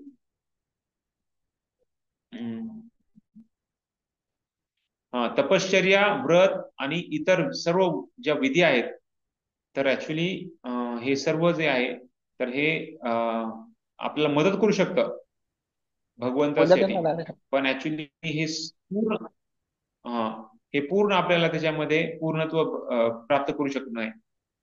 जर कृष्णाचे अंतर्बाह्य दर्शन होत असले तर त्याने सर्व तपश्चर्या आणि व्रत पूर्ण केले आहेत असं समजायचं. जसं सांगितलं की आराध्यो भगवान आराधतो यदि हरि तपसा तथा किम, न आराधितो यदि हरि तपसा तथा किम. म्हणजे जर आपण तपस्या केली असेल, म्हणजे जर आपण भगवंताला प्रसन्न केलं असेल तर तपस्या करायची काहीच गरज नाहीये. न आराधितो यदि हरि तपसा तथा किम. जर भगवंतालाच आपण खुश करत नसेल तर त्या तपस्याचा काही फायदा नाही. तर म्हणजे आपण भगवंताला प्रसन्न करणे हा जीवनाचा उद्देश आहे भक्तांचा खास करून. त्यामुळे बाकी सर्व जे काही आहे हे तपश्चर्या करू शकतो आपण, पण भगवंतासाठी तपस्या करणे हे महत्वाचं आहे. नाहीतर फक्त तपस्या करणे यातून आपण जीवनाचा उद्देश प्राप्त करू शकत नाही. तर आपली तपस्या खास करून कलियुगामध्ये तपस्या आहे. 16 माळाचा नियमित जप करणे, 4 नियमाचे पालन करणे, भक्तांच्या संगतीमध्ये दास भावनेनं सेवा करणे ही खरी तपश्चर्या आहे. कारण या तपस्येला आपल्याला भक्तिमय तपस्या सांगितली आहे. तपस्या पण वेगळी असते का, रजोगुण तपश्चर्या आहे, तमोगुणी तपश्चर्या आहे आणि सत्वगुणी आणि भक्तिमय तपस्या पण आहे. मनुष्य जीवनामध्ये तपस्या करणं महत्वाचं आहे. जसं ऋषभदेव सांगतात ना की मनुष्य जीवन हे तपस्येसाठी आहे. तर तपस्या केली पाहिजे, पण तपस्या करण्याचा उद्देश आपण जाणला पाहिजे. नाहीतर लोक गरमीमध्ये जाळ लावतात आणि त्याच्यामध्ये बसतात, किंवा थंडीमध्ये गंगोत्रीला जाऊन, गंगोत्रीमध्ये एवढे थंड आहे तिथे जाऊन तिथे गंगेच्या उगमाला, तिथे यमुनेच्या उगम तिथे थांबतात. पण ती तपस्या कामाची नाही. खरी तपस्या आहे जेव्हा आपण भगवंताला प्रसन्न करण्यासाठी तपस्या करतो. जसं बाकी भक्तांनी पण तपश्चर्या केली, हिरण्यकश्यप पण तपश्चर्या केली, 10,000 वर्ष तपश्चर्या केली, पण त्या तपस्येचा उद्देश होता इंद्रिय भोग. स्वतःचा मला अमर बनायचं आहे, मला कोणी मारलं नाही पाहिजे. तर त्या तपस्येला ग्राह्य धरलं जाते. 2 प्रकार सांगितले, एक तर भगवंताच्या शिष्यत्वाविषयी प्रगाढ आदर असणारे आणि इतर कोणत्या बाह्यकारी कारणाविना श्रीकृष्णाविषयी आपोआपच उत्पन्न होणारे आकर्षण. तर पंचरत्रामध्ये सांगितले कशा प्रकारे भगवंताच्या शिष्यत्वापुढे आदर कारणीभूत होऊन जर एखाद्याच्या मनात त्यांच्याविषयी अतीव स्नेह आणि स्थायी प्रेम विकसित झाले तर अशा व्यक्तीला निश्चितच 4 प्रकारच्या वैष्णव मुक्तीच्या अवस्था लाभू शकतात. या 4 प्रकारच्या आपण कुठली मुक्ती आपण म्हणजे हे केलं पाहिजे, आपण म्हणजे वैष्णवासाठी कुठली मुक्ती सांगितलेली आहे? सायुज्य मुक्ती. सायुज्य नाही, सायुज्य मुक्ती आपण ग्राह्य धरत नाही, तसं 4 मुक्तींची भक्त अपेक्षा करत नाही. आणि सायुज्य मुक्तीचं तर नाहीच नाही. ऍक्च्युली भक्तासाठी पाचही मुक्ती भक्तासाठी नाहीच आहेत. कुठलीच भक्त मुक्ती नाही. एकाही मुक्तीचे आहेत. कलियुगामध्ये लोक एवढे त्रस्त आहेत जन्ममृत्यूच्या व्याधीमुळं की त्यांना मुक्ती हवी आहे, पण ऍक्च्युली भक्तीमध्ये आपण मुक्तीची अपेक्षा नाहीये. आपल्याला अपेक्षा एकच आहे, मम जन्मनी जन्मनीश्वरे भवतात भक्ती अहेतुकी त्वयी. तर आपण कधी कधी त्रस्त होतो, वाटतं बाबा आता हे खूप झालं, आता हे हे खूप त्रास देत आहे, किंवा इथून आता मला भगवत धामात जायचंय लवकरात लवकर. ऍक्च्युली ही पण अपेक्षा कधी कधी सांगितलं जातं की ही स्वतःची अपेक्षा आहे, की मला आता एवढ्या ह्याच्यातून मला लवकर सुटका व्हावी आणि लवकर भगवत धामात जावं. ऍक्च्युली खरा भक्त जो आहे, जो इच्छा ठेवतो की कसं भगवंता तुम्ही मला जिथे ठेवाल तिथे मी राहील. हं? तर ती इच्छा आहे, तुमची इच्छा माझी इच्छा आहे. तर श्रील प्रभुपाद पण दाखवलं त्यांनी पण कशा प्रकारे आपण भाव काय असला पाहिजे. जीवनभर सेवा, जीवनभर भगवंताची प्रसन्नता, आणि शेवटपर्यंत मृत्यूच्या शयेपर्यंत त्यांनी सेवा सोडली नाही. त्यांच्या तोंडासमोर डिक्टा पण असायचा. शेवटच्या दिवसापर्यंत त्यांनी भागवताचं तात्पर्य लिहिलं. आणि शेवटचं तात्पर्य तुम्ही वाचाल तर वाचा, 10व्या स्कंदामधला 13व्या अध्यायामधला शेवटचा श्लोक. त्याच्यामध्ये प्रभुपाद लिहितात की म्हणजे कशा प्रकारे हे जग चालतंय आणि कशा प्रकारे शक्तीचा प्रभाव आहे, पण भक्ताचा स्वभाव काय असतो. तर म्हणजे शेवटच्या क्षणापर्यंत त्यांची जी मनोभावना होती, त्यांची जी विचार शक्ती होती, ती एकदम बरोबर होती. असं नाही की त्यांना या आजारामुळे, या शरीराच्या वेदनेमुळं, मृत्यूच्या जवळ आल्यामुळं त्यांची ती बुद्धी आहे ती त्याच्यामध्ये काही बदल झाला. शेवटपर्यंत त्यांनी क्लिअर कट सगळं अंडरस्टँडिंग बोलत होते. तर एवढं भक्ताच्या म्हणजे भगवंत एवढे भक्तावर आदान प्रदान करतात. त्यांची तीव्र इच्छा होती की मला लोकांना हे तात्पर्य द्यायचे, मला लोकांना हे पुस्तकं वाचण्यासाठी द्यायचे, जेणेकरून त्यांचं जीवन कल्याण होईल. तर भक्तांना अशी मात्र मुक्ती कुठली इच्छा नाहीये. जेव्हा प्रभुपादांना विचारलं तुमची काय इच्छा आहे शेवट, मला काही इच्छा नाही म्हणे, मला काहीच इच्छा नाहीये. तर तर असे भगवंताचे भक्त आहेत. आणि शेवट सांगितलं कशा प्रकारे शुद्ध भक्तिमय सेवा म्हणजे कोणत्याही वैयक्तिक लाभाच्या अपेक्षांविना केलेली सेवा. तर आपल्याला जर थोडा जरी लाभ, जसं मला कोणीतरी माझं काहीतरी करावं, हा जरी भाव असला तर ऍक्च्युली तो आपण अपेक्षा झाली. तर अहेतुकी अप्रतिहता म्हणजे काही हेतू नाहीये, काही अपेक्षा नाहीये. एकच अपेक्षा आहे की भगवंताला प्रसन्न. दुसऱ्या शब्द सांगायचे म्हणजे कृष्णाच्या रूपावर निरंतर ध्यान करणारा शुद्ध भक्त वैष्णव भक्त मानला पाहिजे. तर कोणत्याही परिस्थितीत अशी श्रेष्ठ पदे केवळ भगवंताच्या असाधारण कृपेचे फळ म्हणूनच भक्तांना प्राप्त होत असतात. तर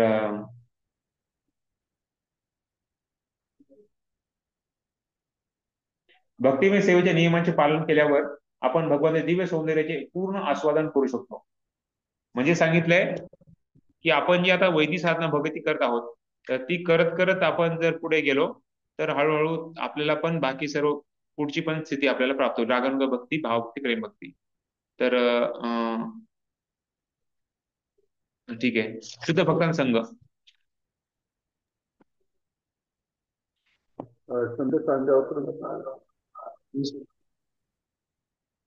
हरिबोल हरिबोल. शुद्ध भक्तांचा संघ.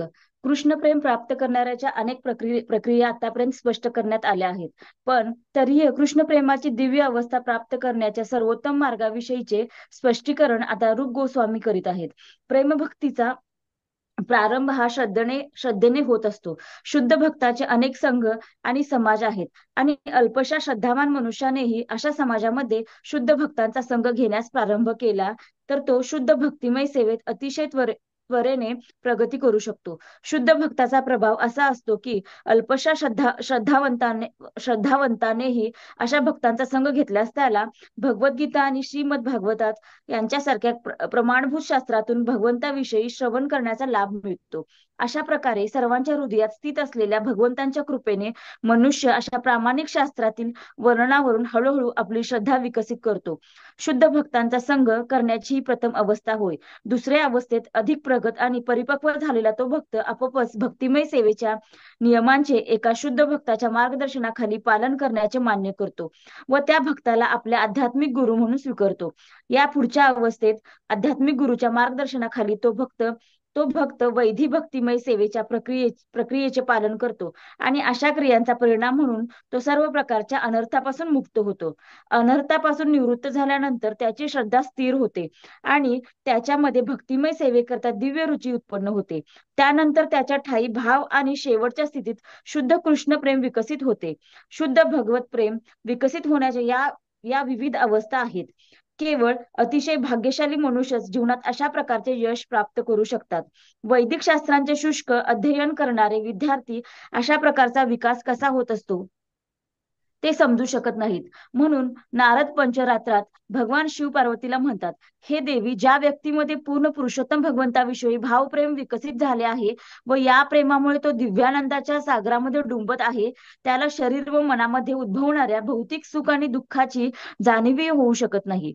मूळ प्रेमरूपी वृक्षाच्या विविध शाखांच्या रूपात असलेले स्नेह आणि प्रेमाचे प्रकार यांचे या ठिकाणी अधिक वर्णन केले जाणार नाही. प्रेमाच्या या सर्व प्रकारच्या प्राकट्याचे वर्णन श्रील सनातन गोस्वामींनी आपल्या भागवतामृत नामक ग्रंथात केलेले आहे. हा स्नेह आणि प्रेमाचा विषय जरी अत्यंत गोपनीय असला तरी सनातन गोस्वामींनी त्याचे सविस्तर वर्णन केलेले आहे. श्रील रूप गोस्वामी अशा प्रकारे भक्ती रसामृत सिंधूतील पहिल्या विभागाचे वर्णन या ठिकाणी समाप्त करतात.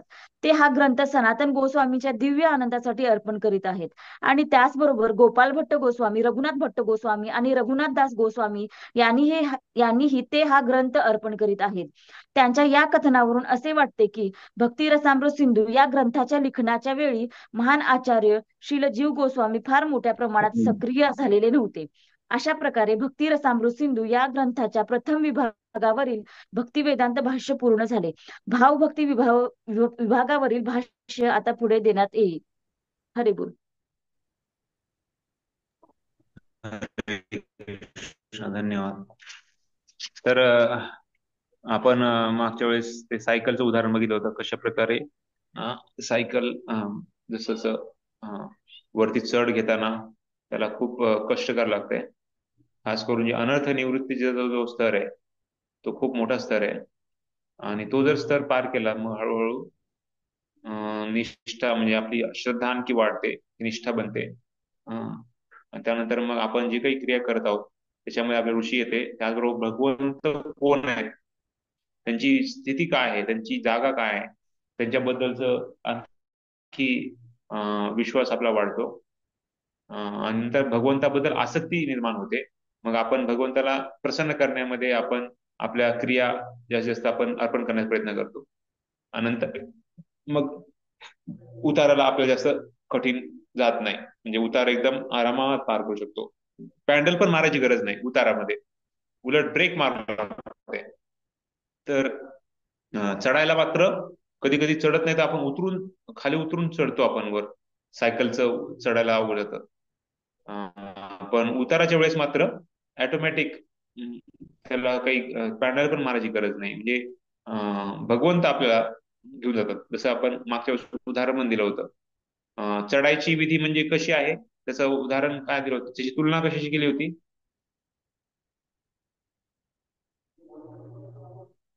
दोन प्रकारचे हे आहेत, दोन प्रकारे आपण त्याला विभागलं होतं. एक तर जेव्हा आपण चढतो वरती, खास करून हे श्रद्धा, साधुसंग, भजन, क्रिया, अनर्थ निवृत्ती, तर ते आहे. तर ते आपल्याला त्याचं परिश्रम करावं लागणार आहे. आपण जेवढं करू चांगलं तेवढं ते आपण लवकर जाऊ किंवा फास्ट जाऊ, तेव्हा आपलं परिश्रम महत्वाचं आहे. पण जे आसक्ती, भाव आणि प्रेम आहे तर ते आपलं परिश्रमची गरज, जसं आपण पॅन्डल मारायची पण गरज नाही, ते ऑटोमॅटिक आपण खाली उतरून जाऊ. तर त्याचे उदाहरण दोन दिले होते. एक तर चढण्यामध्ये आपले परिश्रम, त्याचं उदाहरण तुलना केली होती एक, आणि दुसरं आहे ते ऑटोमॅटिक जातो त्याचं उदाहरण. आठवते कुणाला? दोन प्राण्याचं उदाहरण दिलं होतं. दोन प्राणी त्यांच्या याच्यामध्ये प्रभूजी एक मरकट दिलं होतं, माकड, आणि दुसरं मांजरचं दिलं होतं पिल्लू. तर स्वतःची शक्ती किंवा स्वतःचं बळ टाकून घेऊन जाणार, त्याचं उदाहरण कोणाचं होतं? ते माकडाचं पिल्लू, म्हणजे स्वतःचं बळ घेऊन आईला पकडावं लागतं. हा बरोबर, ठीक आहे बरोबर. तर त्यामुळं या या ज्या पद्धती आहेत, खास करून इथे प्रभुपादांनी सर्व सर्व अवस्था दिलेल्या आहेत. कशा श्रद्धा, कुठली गोष्ट करताना आपण ती श्रद्धा ठेवतो. जसं मी उदाहरण सांगितलं, केस कापायला जरी गेलं, श्रद्धा असते की ते केसच कापणार, बाकी दुसरं काही कापणार नाही.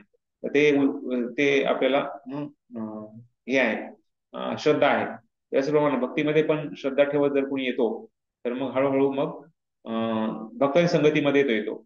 भक्तांच्या संगतीमध्ये तो सर्व क्रियेला चालू करतो, आणि मग या सर्व सर्व क्रिया तो चालू करतो. आणि त्यानंतर मग दीक्षा होते. दीक्षेला सांगितले भजन क्रिया. गुरुकडून दीक्षा होणे, गुरुच्या अध्यक्षतेखाली या सर्व नियमाचे पालन करणे, तर हे सर्व भजन क्रियेमध्ये येतं. त्याच्यानंतर कसं आध्यात्मिक गुरुच्या मार्गदर्शनाखाली जेव्हा वेगवेगळ्या भक्तिमय सेवेचे पालन करून झाल्यानंतर मग अनर्थ निवृत्ती होते. मग सर्व अनर्थ दूर होतात. पण त्याला वेळ लागतो. हे सोपं, एवढं लगेच सोपं नाहीये. अनर्थ निवृत्ती कदाचित एक आयुष्य पण जाऊ शकतं, कधी कधी जास्त आयुष्य पण जाऊ शकतात. पण आपण जर प्रामाणिकपणे भक्ती करत असेल, प्रामाणिकपणे गुरुचे नियम दिलेले किंवा गुरुने दिलेली शिक्षा जर आपण पालन करत असेल, तर मग ती एका आयुष्यामध्ये पण आपण जाऊ शकतो, म्हणजे त्याला पुढं क्रॉस करू शकतो. अनर्थापासून निवृत्त झाल्यावर निष्ठा, म्हणजे श्रद्धा स्थिर झाली म्हणजे ती निष्ठा. त्यानंतर रुची, कशा प्रकारे कुठली सेवा करण्यामध्ये रुची आहे. जसं चंद्रमौली स्वामी महाराज आले होते, ते सांगत होते की प्रभुपादांच्या वेळेस भक्त कमी होते आणि सेवा खूप होत्या, आणि मग तेव्हा कुठलीही सेवा करायची भक्त तयार असायला पाहिजे. भक्त म्हणू शकत नाही नाही आता ही सेवा माझ्या शरीर नाही होणार. ते गुरुला प्रसन्न करण्यासाठी एकदम म्हणजे पूर्ण श्रद्धेनं ती सेवा करायची. जरी त्यांच्यामध्ये त्याच्यामध्ये कौशल्य नसलं तरी पण त्यांनी कधी नाकार द्यायचे नाही, कारण गुरुवर विश्वास होता, प्रभुपादांवर विश्वास होता. तर तेवढी आवड निर्माण करून ते सेवा करणे, दिव्य रुची उत्पन्न होते भक्तिमय सेवा. आणि त्यानंतर मग आसक्ती, भाव आणि प्रेम, अशा विविध अवस्था दिलेल्या आहेत.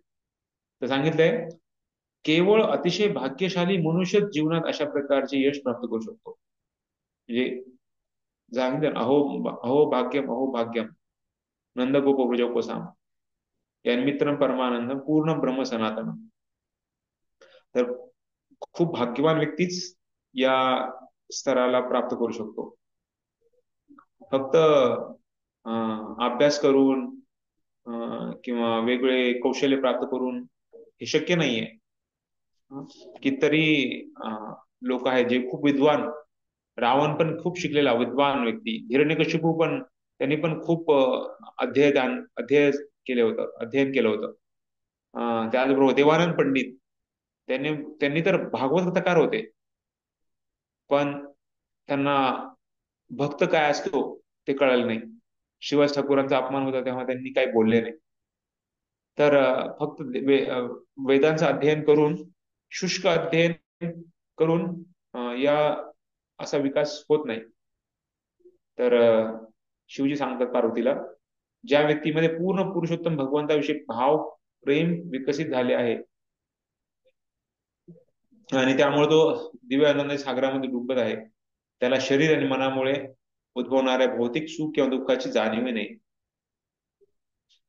तर अशा प्रकारे हे प्रेम भक्ती दिलेली आहे. आणि इथे मग शेवटी पुन्हा प्रभुपाद लिहितात की मूळ प्रेम रूपी वृक्षाच्या विविध शाखांच्या रूपात असलेले स्नेह आणि प्रेमाचे प्रकार यांचे या ठिकाणी अधिक वर्णन केले जाणार नाही. हे मग भाग 2 मध्ये पुढच्या स्तरावर आहे. तर इथे सनातन गोस्वामींना ते आदर सन्मान प्राप्त कर आदर व्यक्त करतात. ते म्हणतात की सनातन गोस्वामींचं मागे प्रेमाच्या या प्राकट्याचे वर्णन त्यांनी त्या ग्रंथात केलेलं आहे. कुठल्या बृहद भागवतामध्ये, इथे भागवतामध्ये लिहिले पण ते बृहद भागवतामध्ये या ग्रंथात लिहिलेलं आहे. हा जो विषय आहे तो खूप गंभीर आहे, तो खूप गोपनीय आहे. आणि तुम्हाला जर ह्याच्याबद्दल आणखी जर तुम्हाला माहित करून घ्यायचं असेल तर कृपा करून तुम्ही सनातन गोस्वामींच्या या पुस्तकामध्ये, या ग्रंथामध्ये तुम्ही याच्या पुढचं वर्णन तुम्ही वाचू शकता. तर पुन्हा आपल्याला आणखी एक आदर्श दाखवत आहेत रूप गोस्वामी की कशा प्रकारे गुरुचं स्मरण करणे. पहिले तर त्यांनी चालू करताना पण त्यांनी गुरुचं स्मरण केलं होतं, वैष्णवांचं स्मरण केलं होतं. त्यानंतर आता हा भाग 1 संपत आहे तेव्हा पण ते गुरुचं स्मरण करत आहेत, आपल्या गुरुला वंदन करत आहेत. सनातन गोस्वामी जे भाऊ होते आणि ते गुरु पण होते, शिक्षा गुरु. तर कशा प्रकारे त्यांनी शिक्षा त्यांच्याकडून घेतली होती आणि त्यांना खूप ते मानत असायचे. ते जे काही बोलतील ते त्यांनी ते स्वीकारलं होतं. जसं जीव गोस्वामींना कसं त्यांनी जेव्हा जीव गोस्वामींना म्हणले होते तिथून सोडून जावा, तेव्हा ते जीव गोस्वामी निघून गेले होते. पण सनातन गोस्वामी त्यांना सांगितलं की तुम्ही चैतन्य महाप्रभूंची एक शिक्षा तुम्ही पालन करत नाहीयेत. ते म्हणले कुठली शिक्षा त्यांनी दिली आपल्याला सांग बरं. त्यांनी सांगितलं नाम रुची, वैष्णव सेवा आणि तिसरं आहे जीवदया. मग त्यांना कळालं जीवावर दया करणे म्हणजे खास करून जीव गोस्वामीवर दया करणे. तर मग नंतर त्यांना मग जीव गोस्वामीला त्यांनी स्वीकारलं पुन्हा एकदा. तर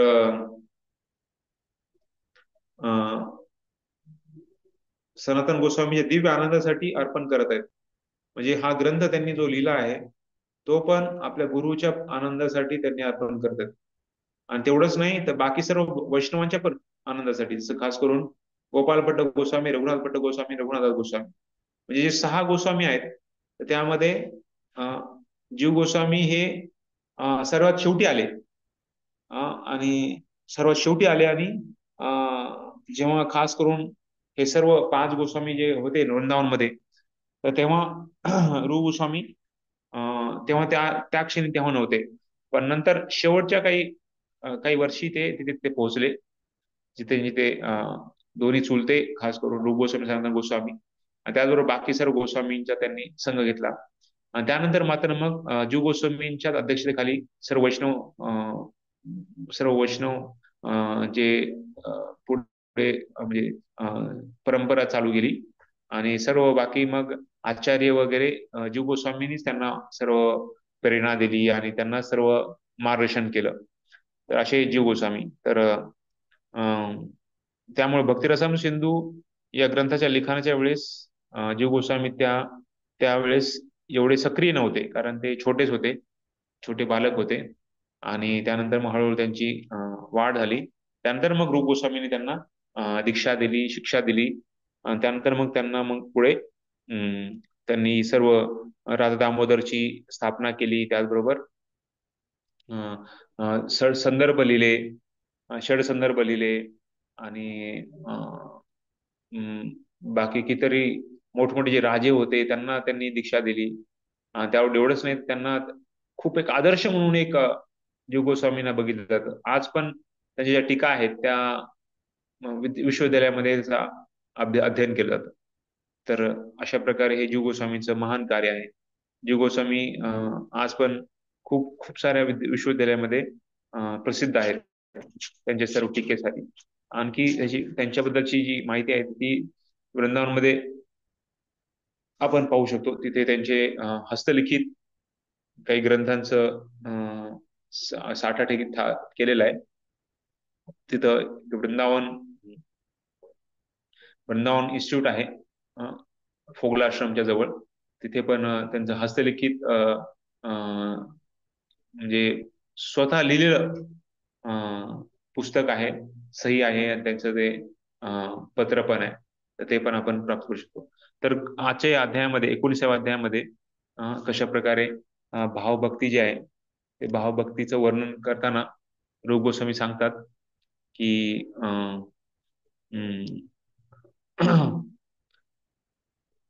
की जे प्रेम आणि भाव त्याच्यामधला फरक सांगितला. त्याच्यानंतर प्रेमचं जे व्याख्या दिलेली आहे ती कशा प्रकारे नारद पंचरात्रामधून अं, जे अं, अं, म्हणजे जे काम आहे काम जेव्हा भगवंताला अर्पण केलं जातं, खास करून भगवंताला प्रसन्न करण्याची इच्छा आहे तर त्याला प्रेम म्हटलं जातं. भौतिक जगामध्ये त्यालाच काम म्हटलं जातं. आणि त्यानंतर मग प्रेमचे दोन अं, म्हणजे दोन भागात विभाजन केलेलं आहे.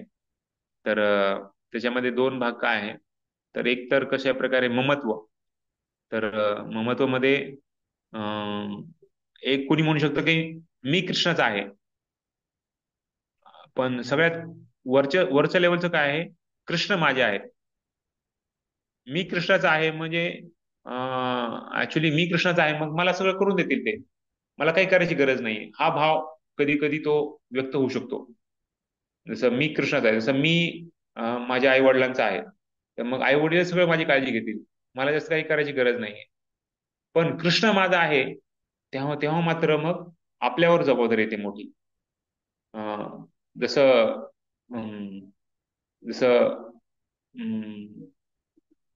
बऱ्याच वेळेस सांगितलं जातं की अं, अं, म्हणजे जो भाव आहे, खास करून जे आपण बघतो वात्सल्य रस, माधुरी रस आणि दास्य रस, साख्य रस, तर हे सर्व रस आपण बघतो. त्याच्यामध्ये भक्त भगवंताला काहीतरी देण्याचं भाव आहे. भगवंताकडून मला काहीतरी द्यावं किंवा मिळावं हा भाव नाहीये. तर जसं भगवंतच माझे आई वडील आहेत, तर तो भाव आहे, तो ठीक आहे. पण मला त्यांनी काहीतरी माझं सगळं त्यांनीच करावं, त्यांनीच माझं भरपोषण करावं, मग त्यांनीच माझं सर्व करावं. ठीक आहे, हे करतील, पण अपेक्षा ती नाहीये. अपेक्षा आहे की मी भगवंतासाठी काय करत आहे. जसं अमेरिकेचे एक अध्यक्ष होऊन गेले, तर ते सांगायचे की म्हणजे देशाने माझ्यासाठी काय केलं आहे हे न विचारता आम्ही देशासाठी काय करत आहोत हे आपण विचारलं पाहिजे. तसंच आपण कृष्णाला कृष्णाने मला काय दिलं आहे किंवा देणार आहे याच्यापेक्षा आपण कृष्णाला किंवा भगवंताला गुरुला आपण काय देतो हे महत्वाचं आहे. तर ऑलरेडी देव आणि कृष्ण आणि गुरु देत आहेत आपल्याला, देत नाहीत असं नाहीये. पण आपण आपला आपला कार्यक्षेप किती आहे, आपला भार किती आहे, आपण किती त्याच्यामध्ये हे करतो, तर ते खूप महत्वाचं आहे भक्तासाठी. आणि नंतर मग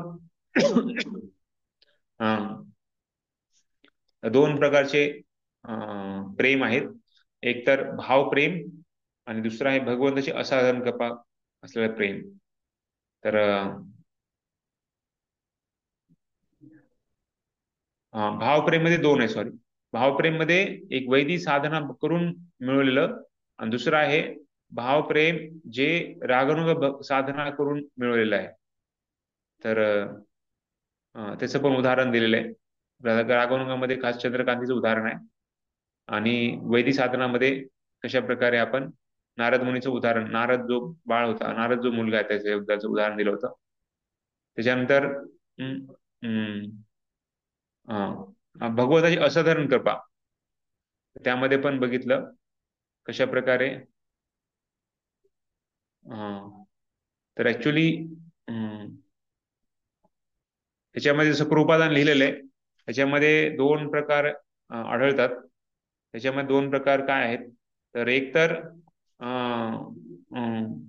भगवंताच्या श्रेष्ठत्वाविषयी प्रगाढ आदर असणारे आणि तर कोणत्याही बाह्यकारी कारणाविना भगवंताविषयी आपोआप उत्पन्न होणारे आकर्षण. तर हे दोन प्रकार सांगितलेले आहेत. तर महात्म्य ज्ञान प्रेम. महात्म्य ज्ञान म्हणजे काय की भगवंत एवढे महान आहेत, एवढे श्रेष्ठत्व आहे त्यांचं, तर ते ज्ञान असणारं प्रेम. आणि दुसरं आहे केवळ प्रेम. केवळ प्रेम म्हणजे जे कोणत्याही कारणाविना कृष्णाविषयी आपोआपच उत्पन्न होणारे आकर्षण, तर ते आहे केवळ प्रेम. असे दोन प्रकार आहेत. इथं डायरेक्ट प्रभुपादांनी त्याचं भाषांतर दिलंय, पण त्याचं जे नाव आहे ते केवळ प्रेम आहे. पहिलं आहे महात्म्य ज्ञान प्रेम. महात्म्य म्हणजे श्रेष्ठत्व, जे भगवंताचं श्रेष्ठत्व आहे ते ज्ञान असलेलं प्रेम. जसं भगवान खूप महान आहेत, असं म्हणल्यावर लोकांना कळतं की भगवान कोण आहेत. पण व्रजवासियांना काही गरज नाहीये, भगवान किती महान आहेत त्याच्यापेक्षा भगवंत, मी कसं भगवंतावर प्रेम करेल, मी कसं भगवंताला प्रसन्न करेल, तर हे त्यांचं केवळ प्रेम आहे. तर केवळ प्रेम हे एकटक असते, ते शुद्ध असते, आणि ते थोड्याही स्वतःच्या काहीतरी हेतूनी काही जडलेलं नाहीये. असा पण हेतू नाही की मला मुक्ती मिळावी, असंच म्हणजे म्हणजे भगवंत भगवंत शक्ती किंवा भगवंत ऐश्वर ह्याच्याबद्दल पण त्यांना आकर्षण नाही. तर केवळ भगवंतशीच मी प्रेम करावं, भगवंत माझे आहेत या भावनेने प्रेम करणारे. तर खास करून व्रजवासींचं उदाहरण याच्यामध्ये जातं. तर अशा प्रकारे हे दोन भाव सांगितलेत. तर रागानुगा साधना करून जे प्रेम प्राप्त केलं त्याला केवळ प्रेम म्हटलं जातं. रागानुगा साधना भक्ती करून जे प्रेम केलं त्याला जे केवळ प्रेम म्हटलं जातं. आणि वैदी साधना भक्ती करून जे केलं त्याला महात्म्य ज्ञान प्रेम म्हटलं जातं. तर अशा प्रकारे दोन प्रेम सांगितलेत, रागानुगा आणि वैदी. आणि त्यानंतर मग शेवटी प्रभुपाद सांगतात की कशा प्रकारे प्रेम समजण्यासाठी सगळ्यांनाच समजेल असं नाहीये. तर जसं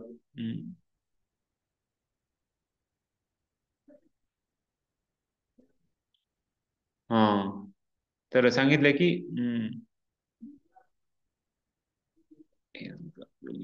पर्सन्स लेवल ऑफ सक्सेस. परत आपण म्हणजे एखादा भक्त यश किती आहे तर ते किती आनंदी आहे ते समजलं जातं. तर पण ऍक्च्युली प्रेम भक्तीमध्ये असं नाहीये. प्रेम भक्तीमध्ये जसं कधी कुणी आनंद पण होऊ शकतो, कुणी दुःखी पण होऊ शकतो.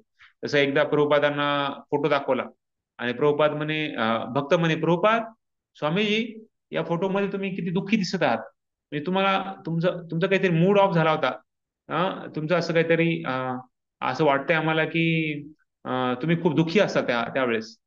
प्रभुपाद म्हणे नाही म्हणे, हे माझ्या म्हणजे या क्षणी मी खूप सगळ्यात आनंदी होतो म्हणे. म्हणजे सांगायचा उद्देश की भावस्तरावर तो फोटो म्हणजे त्यांना बाकी सगळ्यांना समजलं नाही, पण प्रभुपाद मात्र त्याच्यामध्ये आनंद उद्भव करत होते, बाकी लोकांना त्याचं भान नाही राहिलं. तर भाव भक्तीमध्ये आनंद किंवा दुःख त्याचा जो स्तर आहे तो बाहेरीक स्तरावरील लोकांना समजणार नाही. तर ते सांगितलेलं आहे.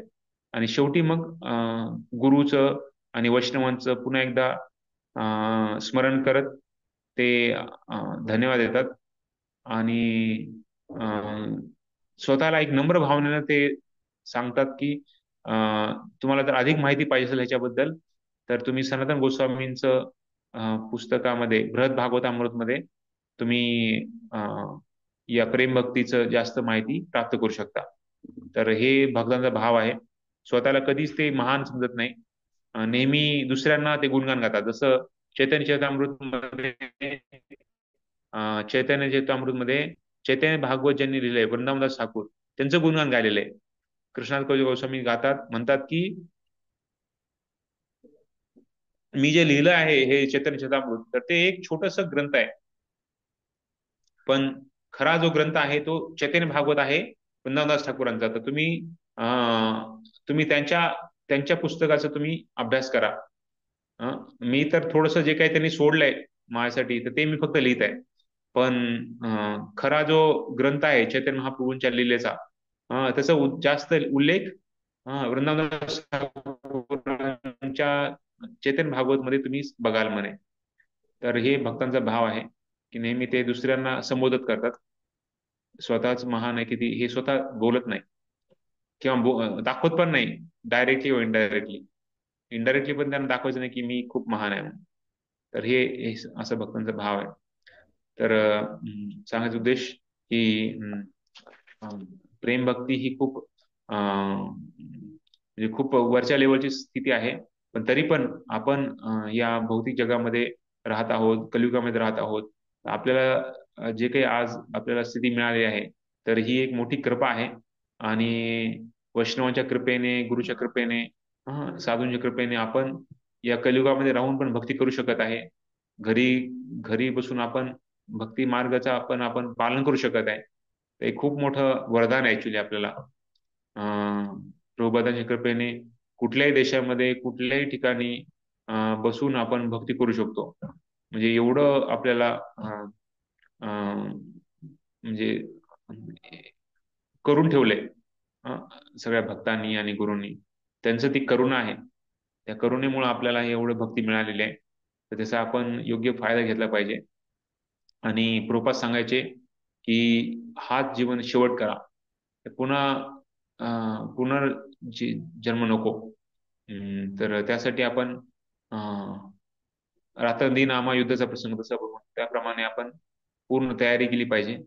आणि किती मला प्रेम मिळालंय ह्याचा विचार न करता आपण कसं आपण भगवंताला शरणागत होऊन जाऊ शकतो त्याचा आपण विचार केला पाहिजे. आता भावभक्ती, प्रेमभक्ती आपण अभ्यास केला, पण आपण लगेच उडी मारू शकत नाही. तर आपल्याला क्रमाक्रमाने जावं लागणार आहे. जसं प्रभुपाद सांगायचे, लग्न झालं की लगेच मुलगा मिळेल असं नाहीये. मुलगा किंवा मुलगी मिळायला वेळ लागतो. तर त्याचप्रमाणे भक्तीमध्ये आलं की लगेच आपण प्रेम भक्ती, भावभक्ती तर हे मिळू शकत नाही त्याला. आणि मिळू शकतं काही लोकांना, जसं कृपा आहे. कृपा साधना सिद्ध, कृपा सिद्ध म्हणजे कृपा मिळू शकते कुणाला कुणाला, पण सगळ्यांना मिळेल असं नाहीये. ते हजारातून एखादं उदाहरण आहे. जसं ते डिग्रीचं उदाहरण सांगितलं होतं, कशा प्रकारे कुणी कॉलेज न करता पण डिग्री मिळू शकते. पण अशा हजारातून किंवा लाखातून एखादा व्यक्ती आहे. सगळ्यांनी जर अपेक्षा करत राहिलं की मला पण अशीच मिळेल, अशीच मला कृपा मिळेल आणि असंच मी प्रेम भक्ती मिळेल किंवा भावभक्ती मिळेल, तर हे आपण निष्क्रिय होऊन जाऊ. आणि गॅरंटी नाही ना मिळेल का नाही. मग आपला वेळ पण जाईल, त्यानंतर मग आपण पश्चाताप पण करू शकत नाही. त्यासाठी आपण आपल्या जे दिलेली विधी आहे त्या विधीला पालन करत आपण भक्ती करत राहायचं आहे. आणि संघामध्ये राहिल्यानंतर आपल्याला नक्कीच आपण कुठे योगे चाललेलो आहे, कुठं चूक होत आहे, कुठं कुठं आपण सुधारायचं आहे, तर हे समजू शकतं आपल्याला. तर त्यामुळं संघामध्ये आपण राहणं महत्वाचं आहे. जसं गोपालकृष्ण महाराज सांगतात की जे भक्त आहेत किंवा गुरु आहेत त्यांच्याकडून आपण नेहमी 3 गोष्टी घेतल्या पाहिजे. तर एक तर गायडन्स घेतलं पाहिजे, म्हणजे त्यांच्याकडून आपण मार्गदर्शन घेतलं पाहिजे. करेक्शन घेतलं पाहिजे, म्हणजे आपण कुठं चूक होत आहे, आपण कुठं बरोबर व्हायचंय, कुठं आपण म्हणजे जसं रस्त्यावर चाललेले आहे, तर रस्त्यावर चाललेले कधी कधी मग आपण रस्त्याची सीमा असते, सीमेच्या बाहेर जातो. तर सीमेच्या बाहेर कुठं चाललेलं आहे ते समजण्यासाठी आपल्याला म्हणजे गुरु किंवा भक्तांचा सहारा भेटला पाहिजे. तर ऑफ ट्रॅक जायला नाही पाहिजे. त्यासाठी आपण करेक्शन पण घेतलं पाहिजे, जेणेकरून आपण योग्य मार्गाने जाऊ. आणि डायरेक्शन घेतलं पाहिजे, म्हणजे आपण कसं या मार्गाने जावं की या मार्गाने जावं. मार्ग तर 2 आहेत, पण उद्देश तर एकच आहे. तर कोणत्या मार्गाने आपण जायला पाहिजे. तर अशा प्रकारे आपण जर भक्ती करत राहिलं तर मग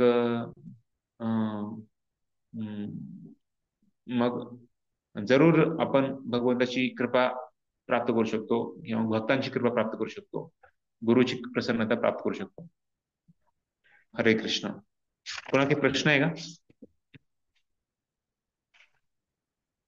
हरे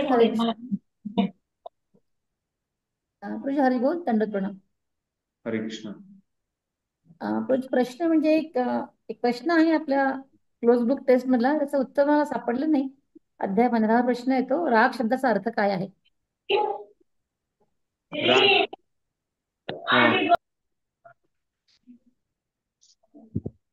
हा. 15व्या अध्यायामध्ये का? हो प्रभूजी. रागात्मिका, रागानुगा आणि म्हणजे रागात्मिका भक्तीमध्ये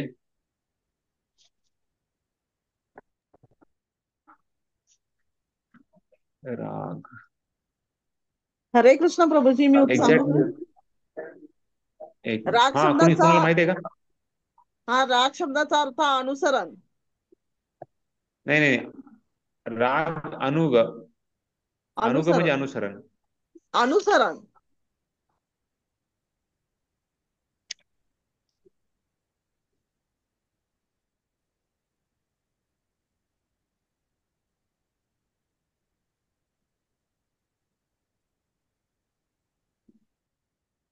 ठीक आहे. ह्याचा सांगतो मी. आणखी कुणी आहे का? आणखी कुणाला काही दुसरं? हरी बोल प्रभूजी. राग अध्याय 8वा, अध्याय 8वा, सेवा अपराध व नाम अपराध याची व्याख्या. व्याख्या म्हणजे काय? आता दशनाम अपराधाचं लिहायचंय का काय ते? काय काय काय पुन्हा एकदा सांगा. 8वा अध्याय ना, त्यामधला 33वा प्रश्न, सेवा अपराध व नाम अपराध याची व्याख्या. मग नाम अपराध म्हणजे दशनाम अपराध ना? हो, 10 नाम अपराध, बरोबर. मग त्याची कुठं व्याख्या आहे का? व्याख्या म्हणजे तुम्हाला सांगावं लागेल ना की काय आहे ते अपराध. थोडक्यात स्पष्टीकरण त्याचं. दशनाम अपराध लिहायचे का हरे मग? कृष्ण प्रभूजी.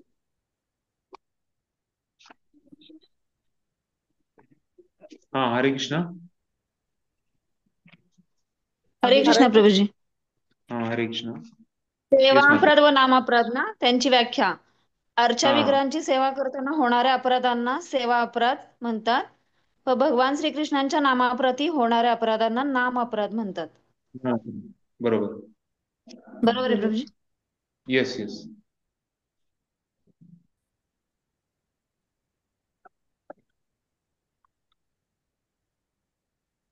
हरे कृष्ण प्रभूजी.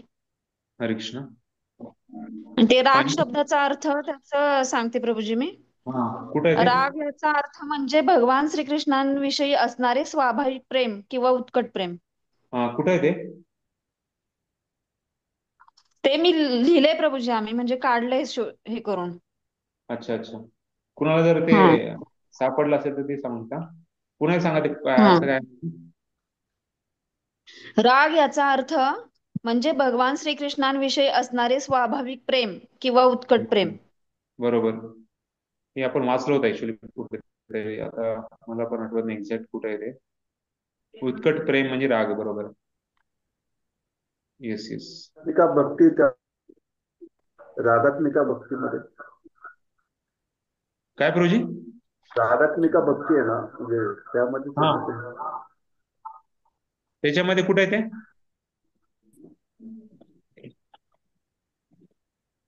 हा, त्याच्यामध्ये असणार आहे, बरोबर आहे. तेच मी बघत होतो कुठे आहे ते. ठीक आहे, पण ते कळालंय ऍटलीस्ट, अर्थ कळालाय. Okay okay. प्रभूजी अजून एक शंका आहे. हरी बोल. हा. अध्याय 16 प्रश्न आहे, ब्रजवासियांच्या पदचिन्हांचे अनुसरण करण्याची उत्कंठा कुठल्या स्तरावर प्राप्त केली जाऊ शकते? कुठल्या? कुठल्या स्तरावर प्राप्त केली जाऊ शकते? हा. हा प्रश्न आहे. तर त्याचं उत्तर मी असं लिहिलंय, बहुतेक झालंय विना करता येत नाही, पण मग ते बरोबर आहे का काय तेवढं थोडस क्लिअर नाही नाही नाही, झालंय. ऍक्च्युली म्हणजे प्रश्न उत्तर तुम्ही ते वाचून करा ते. मी खास करून नाही हा कधी शोधले म्हणजे फक्त हाच एक सापडत नाहीये. हा म्हणजे याचं सापडलं नाही ते ऍक्च्युली. रागवणुका ब्रजवासियांच्या भक्तीमध्ये आहे. रागवणारा भक्तीमध्ये आहे का? रागवणुका भक्तीमध्ये तुम्हाला सापडेल माताजी. बर बर बर. तर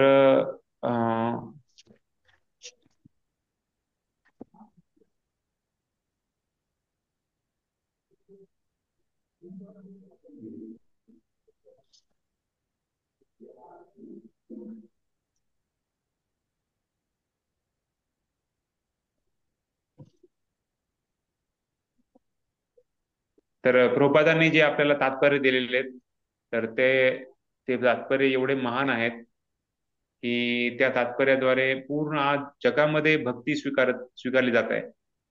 तर हे सर्वात मोठं प्रेम आहे ऍक्च्युअली प्रभुपादांचं. खास करून त्यांनी लोकांच्या उद्धारासाठी या ग्रंथांची, या पद्धतीची, या भक्तीचा एक पाया रचवलाय.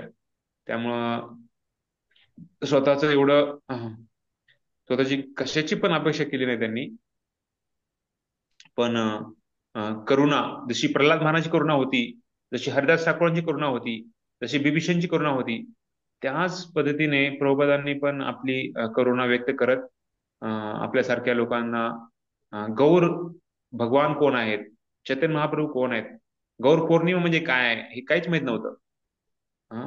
कृष्ण पण माहित होते, पण जीवनाचा हे 5 जे मुक्त्या आहेत त्याच्याबद्दलची काही माहिती नव्हती, आणि आपण या मुक्तीची अपेक्षा करायची नाही हे पण गोष्ट माहित नव्हती. तर या अशा प्रकारच्या सगळं सगळं ज्ञान त्यांनी आपल्याला दिलंय. तर त्यांचा आपण खूप धन्यवाद दिला पाहिजे. आणि एक वेव्ज ऑफ डिव्होशन म्हणून आहे, तर ते एक पुस्तक आहे. ऍक्च्युली ते मी खूप शोधलं हिंदीमध्ये, तर त्याचं काही भाषांतर आणखी झालेलं मला मिळालं नाही. जर ते मिळालं तर मी तुम्हाला शेअर करेन. पण मला आतापर्यंत इंग्लिशमध्ये आहे, तर मी ते इंग्लिशमध्ये ते पाठवतो प्रभूजींना. ते पण एक आहे, धनुर्धर महाराजांनी लिहिलेलं ते पुस्तक आहे. ते आणखी थोडंसं त्याच्यामध्ये टॉपिक वाईज दिलंय त्यांनी. जसं आता पहिला धडा आहे, त्याच्या पहिल्या धड्यामध्ये काही काही पॉईंट्स दिले त्यांनी. पॉईंट्सवर त्यांनी थोडंसं दिलेलं आहे. जिथे जिथं आता जसा 2-2 भाग केले. जसं आता रागानुगा भक्तीमध्ये 2 प्रकार, भावामध्ये 2 प्रकार, असे एक टेबल बनवले त्यांनी, असं दिलेलं आहे. जर तुम्हाला म्हणजे इंग्लिशमध्ये आहे, पण कुणाला वाचता आलं तर तुम्ही ते बघू शकता. मी हे शेअर करतो प्रभूजींना, ते तुम्हाला पाठवून देतील. हिंदीमध्ये जर ट्रान्सलेशन मला आणखी मिळालं नाही, मी त्याचा पण खूप शोध घेतला होता. तर ते आहे. आणि प्रभुपादांनी जे दिलेलं आहे पुस्तक, ऍक्च्युली ह्याच्यामध्ये बरेच संस्कृत शब्द नाही आहेत. पण जसं मी तुम्हाला ते श्लोकाची दिली होती PDF, त्याच्यामध्ये श्लोक आहेत. त्याच्यामध्ये तुम्ही बघाल तर त्याच्यामध्ये संस्कृत शब्द पण आहेत. तर नंतर जर कुणाला जर आणखी त्याच्यामध्ये माहिती घ्यायची असेल किंवा अभ्यास जास्त डिटेलमध्ये करायचा असेल, तर ते पण त्या श्लोकाद्वारे आपण करू शकतो. श्लोक पण पाठ करू शकतो आपण. ते सहसा भागवतम मधले किंवा वेगळ्या संदर्भामध्ये ते श्लोक आहेत. तर ते पण तुम्हाला त्याच्यामध्ये फायदा करतील. तर सर्वांना धन्यवाद. एवढी सेवाची संधी मिळाली मला, भक्तिरसम सिंधू हा ग्रंथ इथे घेण्याची, याद्वारे मला पण फ्रेशअप झालं. आम्ही पण जवळपास 12-15 वर्षापूर्वी हा अध्याय केला होता. म्हणजे आमच्या भक्तिशास्त्रीच्या वेळेस आम्ही अभ्यास केला होता. त्याच्यानंतर जवळपास एखाद्याच वेळेस मी वाचला असेल. पण या निमित्ताने मला पण ऐकण्यामध्ये, वाचण्यामध्ये आणि या सगळ्या ज्ञानाच्या अभ्यास पुन्हा एकदा घेण्यासाठी संधी मिळाली. तर त्यासाठी गोपाळचंद मला ही संधी दिली आणि आपल्या सर्वांची एक थोडीशी सेवा करण्याची मला एक संधी मिळाली. त्याबद्दल सर्व धन्यवाद. एवढं मी म्हणजे डिटेलमध्ये मी जास्त शिकू शकलो नाही किंवा बोलू शकलो नाही जेवढं आणखी बोलायला पाहिजे होतं. पण जे काही प्रयत्न केला की हे जे प्रभुपादांनी लिहिलं आहे तर ते सर्व वाचावं आणि त्याच्याद्वारेच थोडस आपण त्याचं चिंतन करावं, त्याचं मनन करावं, आणि त्यातून आपण आपल्या जीवनामध्ये काय धडे घेता येईल त्याच्याबद्दल, किंवा शास्त्रामध्ये किंवा काही उदाहरणाद्वारे आपण ते कसं समजायचं याच्याबद्दल थोडे चर्चा करण्याचा प्रयत्न केला. आणि राजश्याम प्रभूंचं पण PPT त्याच्यावर पण आपण काही आणखी शिकता आलं तर ते पण आपण घेत होतो, प्रयत्न करतो. प्रभूजींचे वेगळे प्रवचन ते ऐकून, त्यांच्या PPTचं बघून जे काही करता येईल तेवढा प्रयत्न करतो.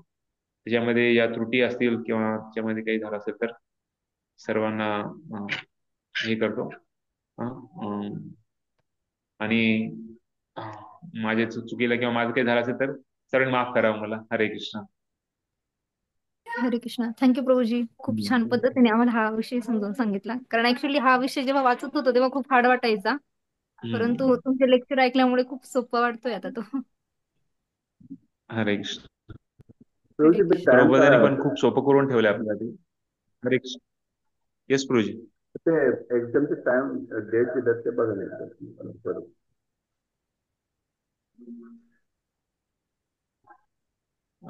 काय काय प्रभूजी? एक्झामच्या डेट तुम्हाला पाठवल्या. एक्झामचे डेट ना? हा.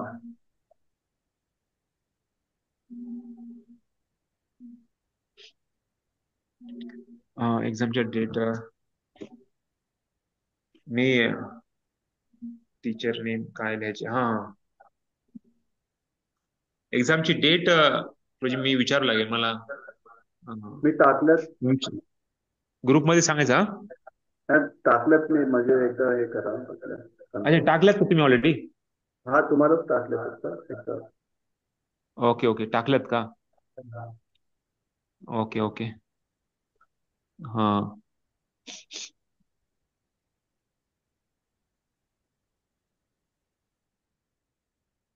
कुठे मेसेज टाकलाय का?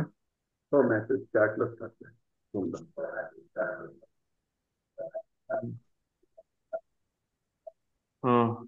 तर आता लगेच सांगायचं का प्रभू? हा, म्हणजे बरोबर आहे. म्हणजे नाही का आता 2 आठवड्याचा गॅप दिलाय एक्झामसाठी. हा हा, ठीक आहे ना मग. ठीक आहे ना.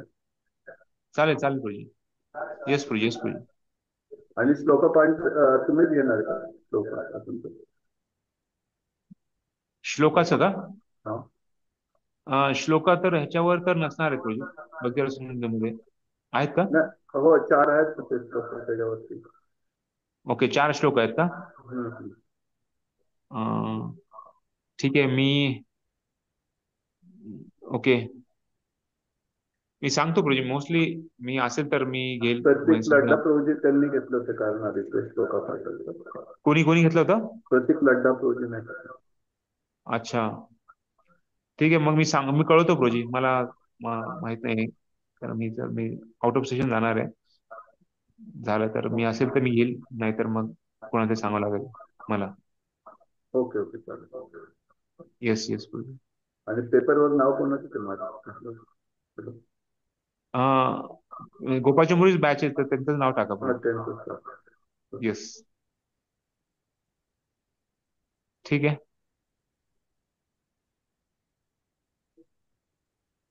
हरे कृष्णा, दंडवत प्रणाम प्रभू. खूप हरे खूप कृष्ण. छान पद्धतीनं